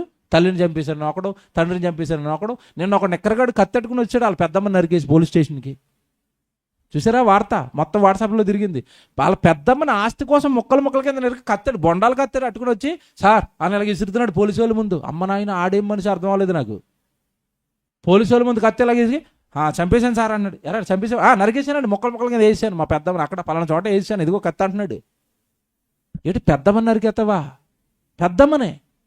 అమ్మని తిడతారా, నాన్న తిడతారా? ఈ సమాజం ఎలాగుంది? అమ్మని చంపేస్తారా, నాన్న చంపేస్తారా, తల్లొద్దా, తండ్రొద్దా, కొడుకొద్దా, పిల్లలొద్దా, అన్నొద్దా, తమ్ముడొద్దా, అక్కొద్దా, చెల్లొద్దా, ఎవడవద్దు. మేము పగకి పరాకాష్ట, మేము కుట్రలకి పరాకాష్ట. మాకు ప్రేమలు అనేవి మా జీవితంలో ఉండవు. మాకు ఆస్తుల దగ్గర గొడవలు వచ్చినా, అధికారాల దగ్గర గొడవలు వచ్చినా, ఏ విధంగా పంపకాల దగ్గర గొడవలు వచ్చినా, మాకు ఇవ్వాల్సిన మర్యాద దగ్గర ఎక్కడైనా గొడవలు వచ్చినా వాళ్ళు అంతు చూస్తాం అంతే మేము. కానీ దావీదు పగోడును కూడా ఏం చేస్తాను? ప్రేమిస్తాను. పగోడుని చంపితే ఊరుకోను. పగోడు శవం చుట్టూ చచ్చిపోయినందుకు జాలిగా శవం చుట్టూ తిరుగుతాను. అబ్బబ్బబ్బబ్బబ్బబ్బబ్బా. దావీదు పరదేశికి వెళ్ళగానే బాబు దావీదు గారు ఎక్కడున్నారో చూపించండి, ఒక్కసారి సాష్టాంగ నమస్కారం చేసుకోవాలి. అంతే కదండి. ఏం దావీదండి? ప్రజలందరిలోనే ఏం ఏర్పడిందంటే దావీదు మంచోడంతే. మా అబ్నేరుని చంపినా దావీదుకి ఎటువంటి సంబంధం లేదు. అక్కడ ఏదో రాజ్యంలో కుట్ర జరిగింది, దావీదు మాత్రం దావీదు మంచోడే. ఇశ్రాయేలులందరూ దావీదు మీద ప్రేమ పెంచుకున్నారు. చదువుతాను చూడండి, ఎంత గమ్మత్తుగా రాసిడంటే అది 35. ఇంకనూ వెలుగున్నప్పుడు జనుల దావీదు వద్దకు వచ్చి భోజనం చేయమని అతనిని బతిమాలగా దావీదు ప్రమాణం చేసి సూర్యుడు అస్తమించక మునుపు ఆహారం ఏమైనను నేను రుచి చూచిన ఎడల దేవుడు నాకు గొప్ప అపాయము కలగజేయను గాక, నేను భోంచేయను. అతను చంపేశారు. నేను అన్నం తిన్నాం, మా ఇంటికి వచ్చిన చంపేశారు. ఇదేంటండి ఇది? చిన్న పిల్లోడు ఏదో అలిగినట్టుగా లేదండి. మా ఇంటికి వచ్చిన అబ్నేరుని చంపేశారు మీరు, యోవాబు నేను అన్నం తిన్నాం.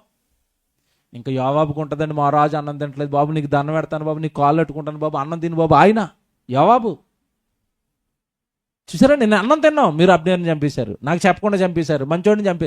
ఏమంటాడు? దొంగోడైనా సరే మంచోడే. నాకు తెలియదాడు మంచోడే. శిలువలో దొంగను చూసి యేసుప్రభు ఏమంటున్నాడు?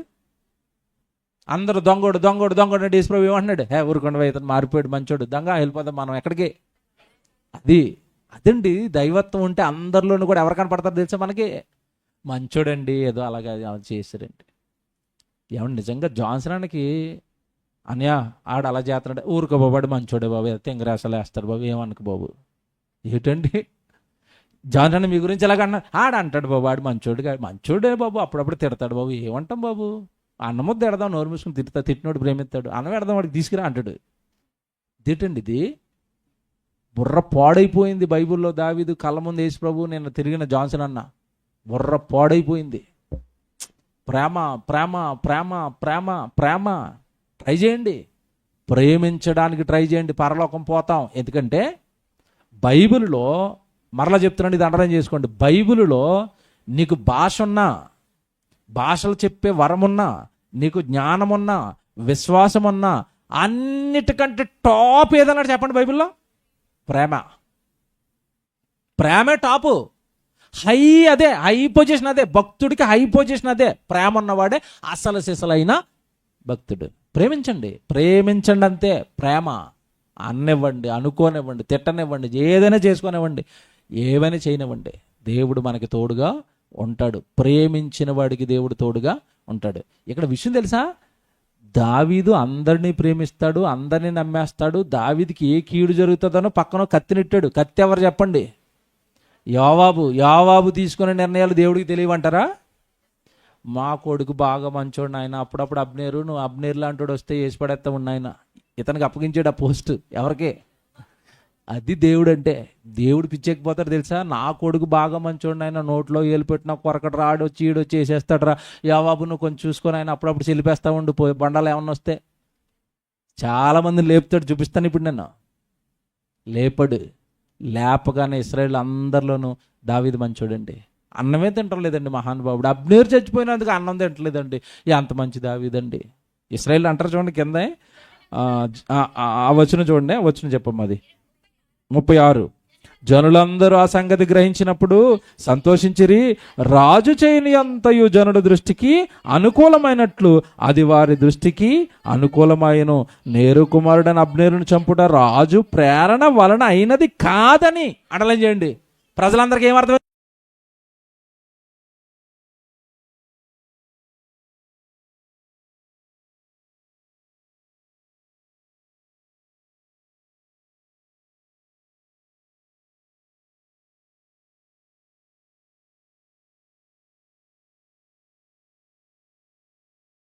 పట్టాభిషేకం నొందిన వాడైనను నేడు నేను బలహీనుడనైతిని. సిరియా కుమారుడని ఈ మనుషుల కంటే బలము గలవారు.